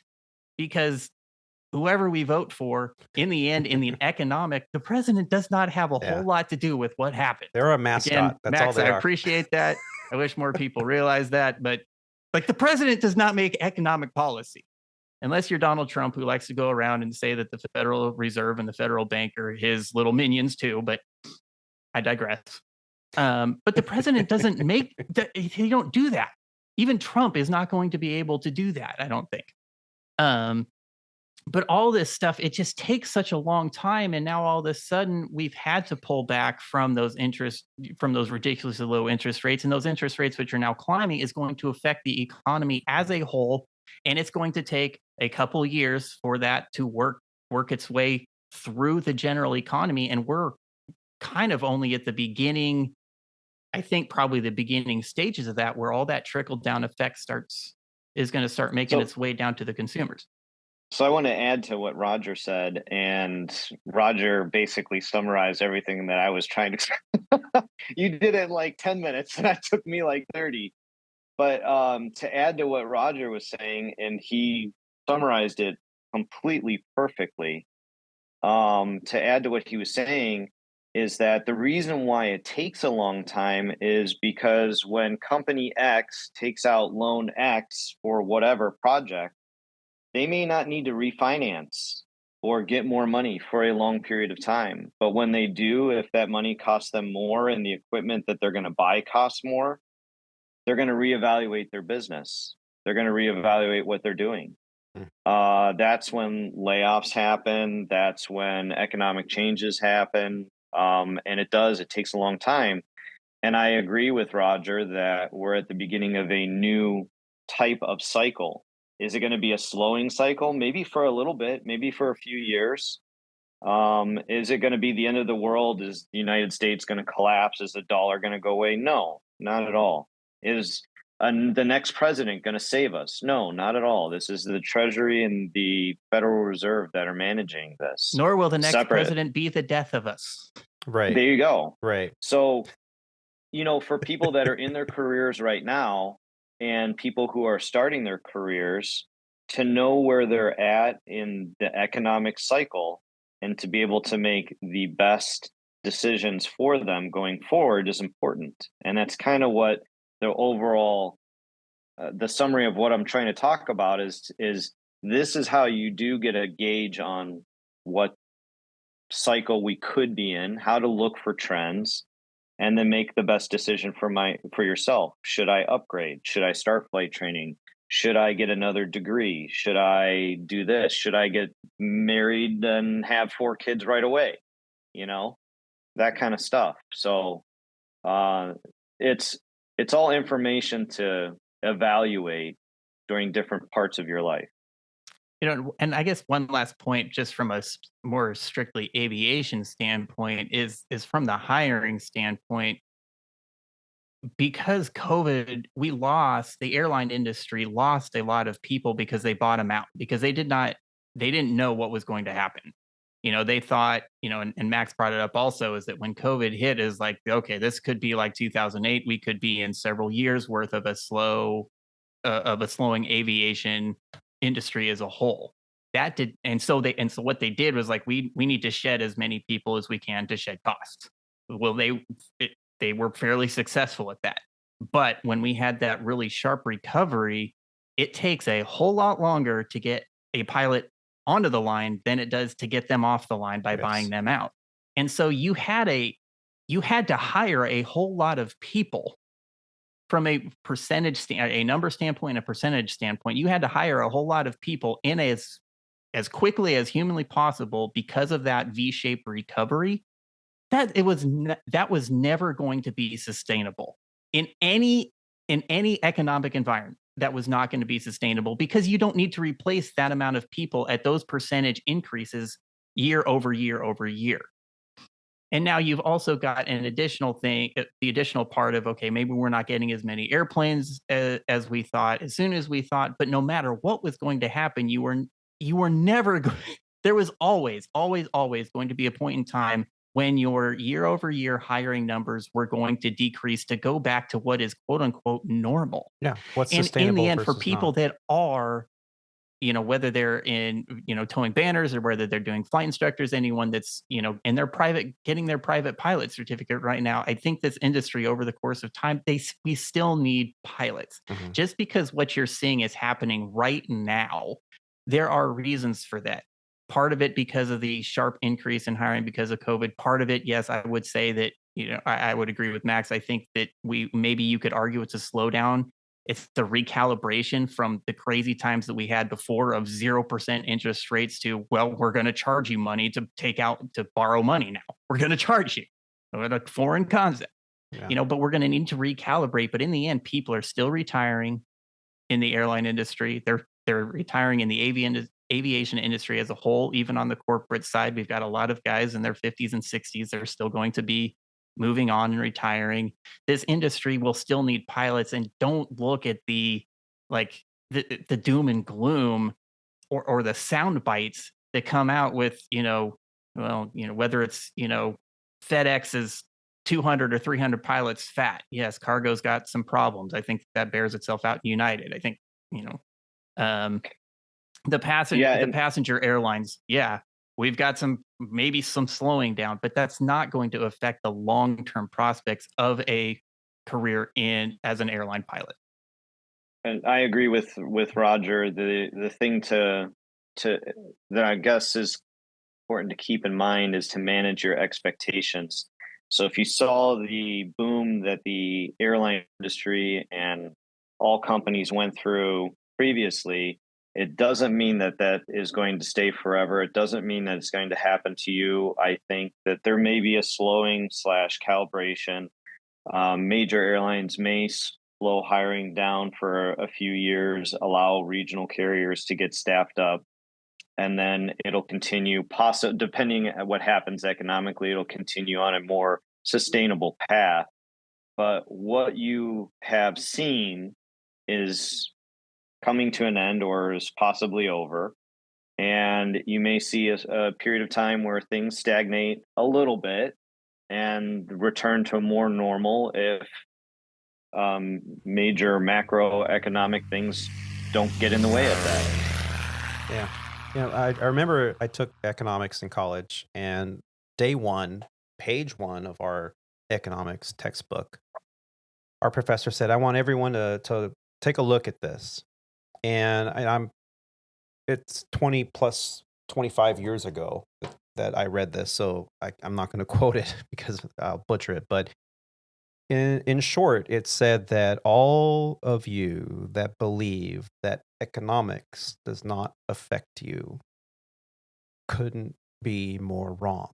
And from the decisions on what you're going to eat tonight, to what the clothes you're going to purchase to wear, to the jobs that you're going to seek, to what car you're going to buy, all of it is affected by the economics of where you are in the world. And the airline industry is no different. It's all going to affect your career progression. And that's what this show is all about. The journey of today's aviator, what they can expect in the marketplace. And here today, I'm very fortunate to be joined by two very intelligent people when it comes to money matters and business. And I can't thank you both enough. We've had a wonderful discussion about that. Before we wrap up the show, I do want to mention a couple other things that we mentioned in the opener. Now, United, speaking of, has been under the media microscope after a rash of recent mechanical failures over the past few weeks. Is this a sign of much bigger problems with the airline? Or is this normal? And how does it affect the pilot group? Well, NBC News in the Bay Area had a very interesting news article about this. I'm going to put a link in the show notes. And I just want to play a little audio from that now. Here's a report from NBC Bay Area News entitled United Flight from SFO Missing External Panel After Landing in Oregon. This is an incident that is now one of 7 that have happened with the United aircraft over the past few weeks. Let's listen in. The list just got longer. United Airlines under scrutiny tonight after a string of mechanical problems involving their Boeing 737 planes. The latest happening today when a piece of a plane apparently fell off somewhere between SFO and its destination in Oregon. This is the 7th issue with a United jet in just the past few weeks. Yeah, NBC Bay Area's Tom Jensen is at SFO breaking down what may have gone wrong. We have to make it clear that this is an older Boeing 737-800, about 25 years old, not one of the newer Boeing 737 MAXs that's being investigated for multiple issues. But this is yet another United flight with mechanical problems that may be linked to maintenance issues. United Airlines officials say the Boeing 737-800 landed safely this afternoon in Medford, Oregon. Pilots noticed it first during a post-flight inspection, as seen in this photo that reportedly shows the aircraft missing a piece after it landed. Airport officials say the flight tower immediately closed flight operations while maintenance crews swept the runways to make sure they were clear. We didn't find any debris or any panels or anything. So it was reopened and everybody landed and operations continue normally. There's been a string of mechanical problems with United planes over the past 2 weeks. Thursday, a flight from Dallas experienced a hydraulic leak just before landing at SFO. Earlier this week on Monday, a flight headed to SFO from Australia had to turn around mid-flight after fluid was seen spewing out of the right rear landing gear. And this flight last week made headlines around the world when a Japan-bound United airplane lost a wheel after takeoff at SFO. That wheel crashing onto cars in a parking lot below. And then today, this happened. It keeps coming back to San Francisco, and that's my concern. This is a major maintenance base and a major hub for United, and the issues continue to be San Francisco-centric. Another aviation expert tells NBC Bay Area the large metal pieces are removed during maintenance on the 737's engines, and then they're supposed to be tightly screwed back into place before undergoing a final inspection to make sure they're reattached securely. And Mike McCarran says they are all areas for immediate concern for investigators. What they're going to do is look back when that engine was last serviced and then see who did it and who inspected the work after it was done. McCarran says United does much of its maintenance work at SFO, where it employs 3,500 technicians, but some U.S. airlines have turned to outsourcing work, something else for investigators to look into. More and more of the routine, either monthly or semi-annual inspections are being outsourced to third parties, and some of these are out of the country and probably have less oversight than they would here in the United States. For now, United says this 737 in today's incident remains grounded while it makes repairs and investigates what went wrong before returning it to service. From SFO, Tom Jensen, NBC Bay Area News. Well, thank you, Tom Jensen, for bringing us that story. A couple things. I'm not gonna dive into an analysis of what happened on each of those events because our friends over at some of the other airline podcasts have done a fantastic job of bringing to light their analysis of what happened. There's some errors in that news report, as are with every news report, because unless you have a year to have an analysis like the NTSB does and have experts with the manufacturing process and accident investigations, you're not going to get a 100% accurate news report. But it does bode the question, is there a problem with United's maintenance? Is this a trend? Is this a problem? Is it because they're contracting out work? I like how they had the Medford, Oregon airport manager being interviewed. And yeah, we inspected the runways. Everything was great. Thanks. That had absolutely nothing to do with anything. But fine. But what are we seeing here? Is this a trend? Now, you gentlemen, I'd like to get your opinion on this. I'll just say it straight out. I think, no, it's not a trend. I think that these kind of things happen every single day. The flying public doesn't need to know about it because then maybe they won't fly as much. So, but here at Legacy Airlines, we have probably just about the same amount of events happening. Nothing major like losing a tire on rotation. I mean, those are some pretty major things. The panel that fell off the airplane, it's a composite material. It's not part of the pressure bulkhead. It is a shroud that is there for aerodynamic purposes that cover up the hydraulic bay that goes from the wing root to the fuselage. That shroud could have had stress fractures in it. It could not have been. It's more than likely that it was not a maintenance error. It was probably just a shroud that the condition of the shroud was poor and the vibrations that it experiences through every single flight, and it just fell off because it looked pretty broken to me, and parts of it were still attached in that video. So yeah, we can sit there and take a look at all 7 of these incidences. Now, let's talk about first the 7 that I mentioned, because if you're in aviation, unless you've been under a rock, it's been hitting the mass media here. Poor United. I feel bad for them. And I really feel bad for Scott Kirby, the CEO, too. That's another story. January 2nd, a Japan airline Airbus A350 collided with the Japanese Coast Guard, a plane resulting in a massive fire. This is something pretty major that happened. It killed the Coast Guard occupants. This happened. It's not a United thing, but this happened on January 2nd. On January 5th, an Alaska Airlines Boeing 737 MAX 9 lost mid-cabin door plug. We know this was the Alaska issue. Okay, this is a Boeing issue. A Virgin Atlantic flight was canceled after passenger reported seeing bolts missing from an Airbus A330 wing before takeoff. This was another analysis that was done on our friends over at the Airline Pilot Guy podcast. Captain Jeff did a great job explaining exactly what happened with this. Good catch from the passenger, but not anything that was really majorly dangerous. Then United Airlines pilot reported it struck rudder pedals on a Boeing 737 on February 6th during the landing roll in Newark. This is still under investigation. Water bottle under the pedals, maybe? I don't know. We don't know. We can only speculate. Later, 2 JetBlue planes clipped each other on February 8th over at Boston Logan during taxi or during push out. February 19th, the United Airlines flight San Francisco to Boston operated Boeing 757 diverted to Denver after a wing is damaged during the flight. Okay. Another United flight from Newark to Los Angeles diverted to Chicago with an onboard security issue. We're like, wow, this is like almost every week or a couple times a week, something is happening. An American Airlines Boeing 777 from New York to Madrid diverted to Boston after cracks appeared on the windshield. It happens. some of the lamination between the two pieces, sometimes the stress fracture from the bolts that are like every half inch all the way around the window. It could happen. The list goes on and on and on. And so United's not the only one.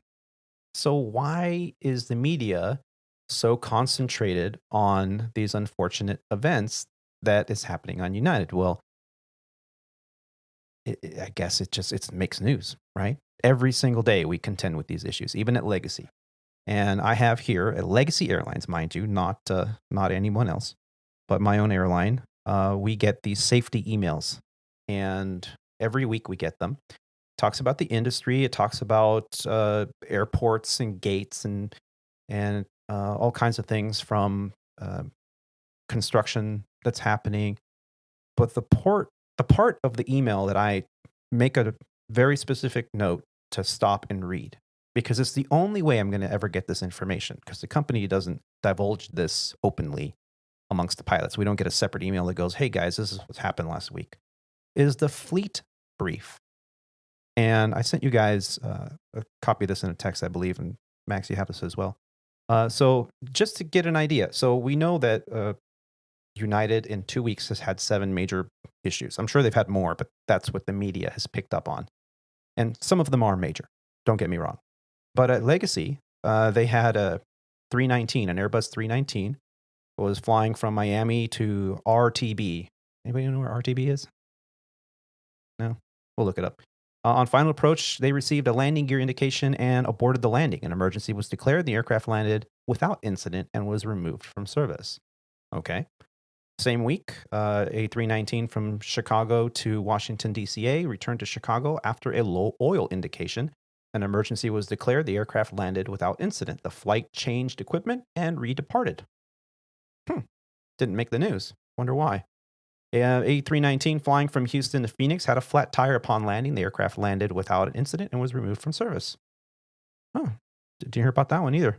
319 from Chicago to STT returned to Chicago after a fuel leak. The flight declared an emergency. The aircraft landed without incident. Flight changed equipment and redeparted. We have some others in here.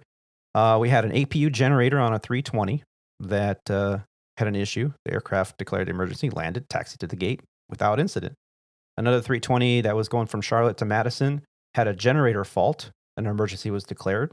Aircraft landed without incident. Another one had a cargo door indication, an overheat wing indication. One had a rudder limitation. This one was interesting. A Boeing 737 from Chicago to Las Vegas rejected takeoff at 110 knots. Yes, that's a high-speed abort. Due to rudder limitations, the aircraft taxied back to the gate and was removed from service. Didn't hear that on the news. Boeing 737 from Chicago to Fort Lauderdale diverted to Nashville after a fire extinguisher indication in the cockpit went off. Emergency was declared. Aircraft landed without incident. Gear door disagree. A couple others. Every week we get these. It's the operations playback email at Legacy Airlines. This one here happened to be for the week of March 13th. All those happened in 1 week. But yet, the news didn't pick up on a single one of those. But United is under the microscope. So be careful out there. When you're listening to the news that the non-aviation people listen to every day, again, try to look at the big picture. Look at the source. And make an assessment for yourself. Is United having major maintenance issues? Maybe. But not unlike the financial reports and the trends that take time to have a decent, accurate analysis, this too might take time to have a decent, accurate analysis to see if maintenance is an issue, or maybe it's just they had 1 or 2 bad incidents and now they're under the microscope. So give United a break. I'm not sure. Maintenance is not really my department. I don't know. Yeah, they have been in the news a lot, but Alaska's been in the news too. And the legacy carrier that we work for has been in the news as well. I don't really have a good explanation on why it's more United than anybody else right now. maintenance problems do happen. Aircraft are machines, and machines break. That's why we're there, you know. I think that it's probable it just could be, you know, I don't know what's going on at United. They could have changed over a lot of their mechanics. Maybe they are doing sloppy work in San Francisco. I mean, generally the news media doesn't really do a good job covering a story, because when I watch them cover aviation, it just makes me think, holy cow, what are they telling me I don't know anything about? You know, I don't really have a strong opinion one way or another yet. I do think Boeing's in some trouble, though. Yeah, Boeing definitely is in some trouble due to that door plug and Spirit Aerosystems, and the relationship they have there is definitely going to be under scrutiny. And now, you know, a great way to cover that up is to just attempt to buy them out so that they can have some more in-house control of quality and standards. So who knows? Is United making a good? Is Boeing making a good move here by trying to acquire Spirit Aerosystems, a company that they were contracting service out to?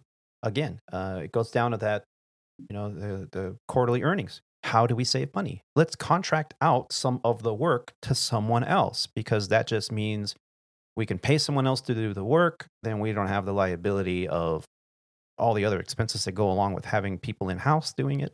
But of course, quality is sometimes on the chopping block when you do that. So yeah, you externalize the liability, and that's kind of what United does with their maintenance.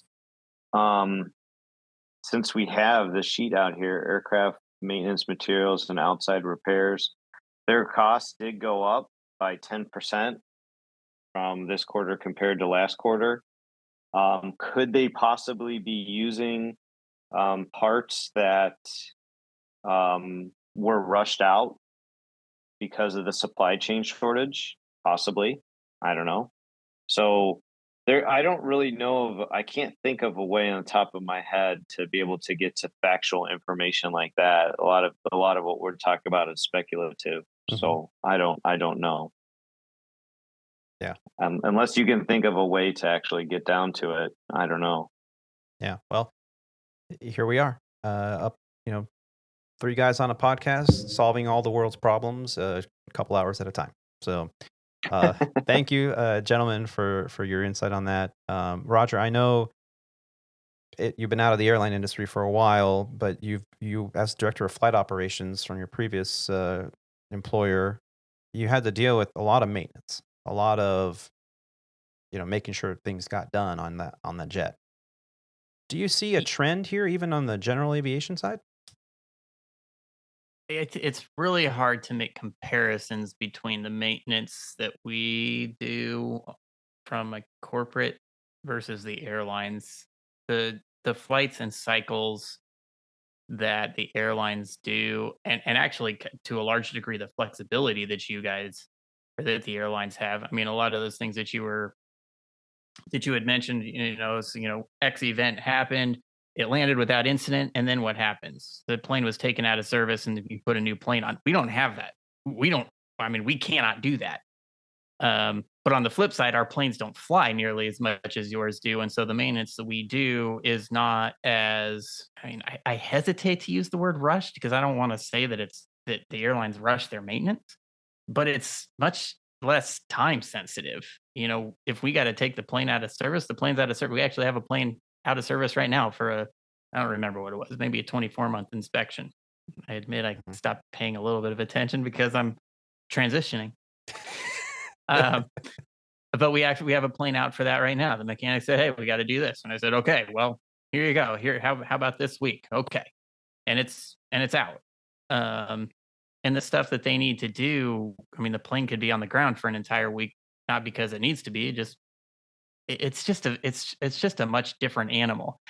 So I really could not and would not make any comparisons from the 121 environment versus the 91. I cannot say that there were any trends in maintenance. Max brought up very briefly the supply chain. Yeah, several years, or not several, I guess just a couple of years ago, 12 to 24 months ago, we did have some issues. The big one I remember is tires, actually. Um, Tires need to be replaced from time to time because, I mean, those things travel at rather high rates of speed. And then when they hit the ground at 150 miles an hour, they spool up pretty quickly and we leave a lot of rubber around and we got to repair them. And tires are extremely hard to come by. What's going on at United, I wouldn't even venture to say. I think that, the Boeing issue kind of started it and then the media got a hold of it. And then United admittedly also had a bad, 7 to 14 days. I think that was maybe a little bit abnormal. Yeah. Is that a trend? There is no such thing as a trend in 7 to 14 days. Right. It just doesn't exist. The San Francisco link, I don't know, but just because a plane's flying from Australia to San Francisco, is that San Francisco's fault? I think that's a little unfair too. Yeah, it's odd, but you brought up that sheet from another carrier, and okay, that was in 1 week. Is this a United thing? Is this a Boeing thing? Yeah. I kind of doubt it. I agree with you guys. Boeing's got some issues, but that's on a different level. That's just something different. Yeah. No, I absolutely agree. I mean, I don't think there's a trend here. The media would like to sensationalize it so they can get a good story out there and get clicks and, listenerships. But yeah, I don't see it as a major problem. It's unfortunate that United finds themselves under the microscope now, but I mean, maybe this is an indication of something more systemic going on.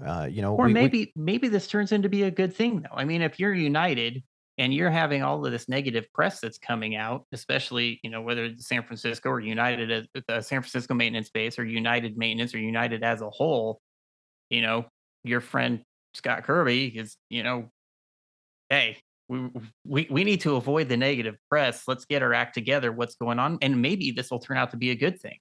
And all the other carriers like, hey, we really got to make sure you guys, maybe the guy that's doing those final inspections actually does it. Yeah. If that was the case. I mean, I don't know. Hopefully something good will come of this. Hopefully something good will come of this other than just a tire falling off and wrecking some cars. I mean, that's kind of such a great thing. I mean, I watched the video quite a few times. I mean, it's very unfortunate that happened. Thank God no one got hurt or killed. I mean, anyone on the ground could have been killed, and this would have went a whole different way. And every single incident that they have had has fortunately not created a bigger issue. Now, I don't think any of them really were endangered, with the exception of a tire flying out. I mean, that could have been bad. Yeah. But other than that, I don't think any of these incidents really were dangerous to life, were they? That I can think of. Nobody got major. Now, we do know about the incident of the A330 over, I forget the airline, international airline, that they had the nosedive where they pulled like negative G's followed by immediate positive G's, and 50 people got injured. Oh, that was the taken to 787 with the button. 787? Yeah, that was Yeah. a Boeing 7 that they've come out with something to check the seats because apparently Right. there was a flight attendant hit a button and Right. I moved just the watched a seat video and this then- morning that they were showing. They found a 787. There's a cover that covers that button, right? Right. And they just tapped that cover, and the seat just went forward all the way by itself. Just kept going forward. And the pilot's reaction was to brace themselves against the firewall, which happened to have the yoke. And so push the yoke push forward. the yoke forward, caused the nosedive, and then of course probably the FO goes, "What are you doing?" and pulled back, or whoever. We don't know. We weren't there, but one could speculate that that's what happened. Right. Now that this news, now the whole story that the captain made a PA saying that all their screens went blank, and this bold-faced lie. In my experience, that you just never lie. You don't have to tell everybody 100% of the details. You can say, "Hey, we had an issue up here with the flight control, and hopefully everybody's okay." My bad. My bad. Now, Mr. Kirby was pretty silent about these rash of United incidents, but they finally did make a statement. He said, "Our team is reviewing the details of each case to understand what happened and using those insights to inform our safety training and procedures across all employee groups." And so, Kirby added that United employees are always encouraged to speak up and raise their hand if they see something wrong. "You can be confident that every time United plane pulls away from the gate, everyone on our team is working together to keep you safe on your trip," he wrote. So, like you said, Max, maybe this is a good thing. No one got hurt. These incidents happen, and now they're going to tighten the belt. Now, we talked about the pilot schedules and how we've become more efficient, right? We're working longer hours, less downtime in an effort to maximize productivity. And it would be ignorant to think that that was not the strategy amongst every single department at the company, including maintenance. And if the report comes out to say, yeah, they cut corners, because none of us are AMPs here, but we do know as pilots that when maintenance is done, if the maintenance worker that does the work has to be inspected by an IA, an authorized inspector, right? Which could be the same person, but either way, a signature in the book has to go in there going, "Oh, yep, those bolts were tightened, the safety wire was done correctly. Okay, I sign it off," right? That is a barrier of safety. And if those barriers of safety are found to have been overlooked, or the corner was cut and they didn't do those, they just signed it off without inspecting it, okay, now this is going to open up an investigation. So I think the latter is what's going to happen. We're going to find out probably in 10 to 12 months that the FAA got involved, or NTSB, and they determined that corners were cut, complacency happened, and now here's a new protocol procedures that were set in place, maybe not just with United, but with all of the airlines out there in that department. So great conversation, gentlemen. I know we're getting to the end here. We've definitely went over today, but don't we say that every week? Last thing I want to talk about is Delta Airlines. Now, talking about, the savior, Delta, the best place to work in the world. Did you know that Delta Airlines has trading cards? Have you seen these guys? I mean, I hadn't seen them. I just heard about them a few weeks ago that all of a sudden, I think it was the pilots or something started passing them out or something. Yeah, well, they've had them for years. And I found an article about that. It's been going on for 20 years. I never knew. I have friends at Delta. We have friends at Delta. I didn't know this. I'll put a link in the show notes, but Travel and Leisure had an article about this in December 4th of last year. This airline is going viral for its secret trading cards, but it has been around for 20 years. Here's how to get one. Take a look at these cards. These are not just like baseball trading cards that you and I had when we were kids. These things are they're 3D. They have what do you call that? Like the rainbow type film on it, so that when you move it, it's iridescent. These things are pretty trick, and they're all about the airplane. So if next time you're on a Delta flight, if you have the opportunity to see the captain or the first officer, and it's a 757, you go, "Hey guys, do you have any trading cards that you can hand out?" Maybe they'll get you one.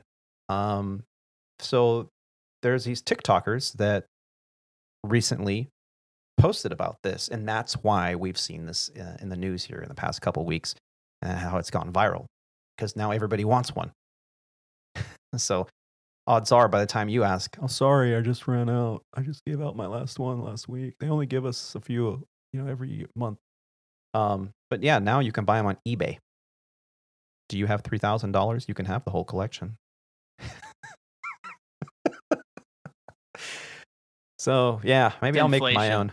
Maybe I'll make my own trading cards. Pass them out. Totally unsanctioned. See what happens. Well, gentlemen, just want to say thank you so much for joining me today. I've learned a lot. I hope the listeners have learned a lot as well. Had a really interesting discussion about what these quarter financial results mean. I will be paying more attention in the future. I got to admit, when I don't understand something, now I have Max and Roger. I can call them and text them and say, "Hey, am I reading this right? Roger's like, don't call me. I don't know nothing. But thank you, Max, for explaining this to us. I really did find it useful, and hopefully some young aviators out there will now pay a little bit more attention to those emails. I just want to say one final thank you to Roger for joining us today. A special thank you to Captain Max for sharing his journey with us and explaining what we're looking at here on these financials and what the trends mean and how to interpret them. Please help us by sharing this podcast out there online and with your friends. All you have to do is subscribe or follow the Squawk Ident Podcast on whatever podcast platform you're listening on. We also love receiving listener feedback. You can send us emails or even audio feedback via our website at www.aviatortony.com. That's Alpha Victor, the number 8, Romeo Tango, Oscar November Yankee.com. There you'll find audio archives, photos from the flight line, a guest book photo tab. We have a Squawk Ident pilot shop. You can order some t-shirts and mugs and things like that if you are so inclined. And you also can help us out financially on the show. Right there from the homepage, you can contribute to the Squawk Ident Podcast. On all donations received, go to the Squawk Ident funds to help keep us on air. From software subscriptions to website subscriptions, they're not cheap. And fortunately, we've been very lucky to keep this thing going as long as we have. And we want to continue to do that. So please, if you can do it, every little bit helps. If you are following us on Facebook or YouTube or Instagram, you can follow us on the Squawk Ident Podcast. I also want to say thank you to all of you out there for taking the time to listen to these grateful aviators. Keep the dirty side down, be safe, and most importantly, take care of each other. Bye, y'all. Take care. See you in the next one. Thanks, Max.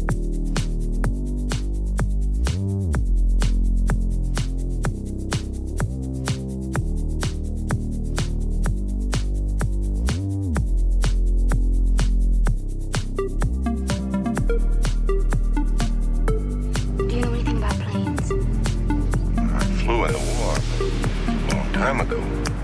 I wouldn't know anything about it. Do you know anything about planes? Do you know anything about planes? Can you fly this airplane and land it? No, not a chance. No, not a chance. No, not a chance.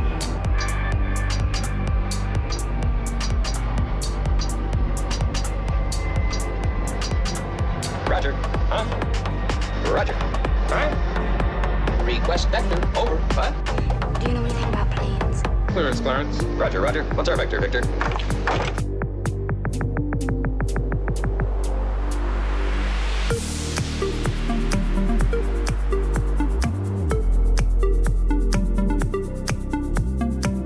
The elite.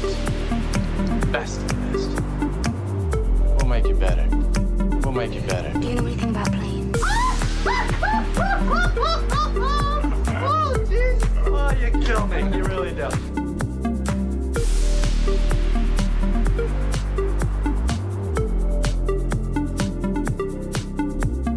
Do you know anything about planes? Captain, how soon can you land? I can't tell. You can tell me, I'm a doctor. No, I mean, I'm just not sure. Do you know anything about planes?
Can you fly this plane and land it? It's an entirely different kind of flying.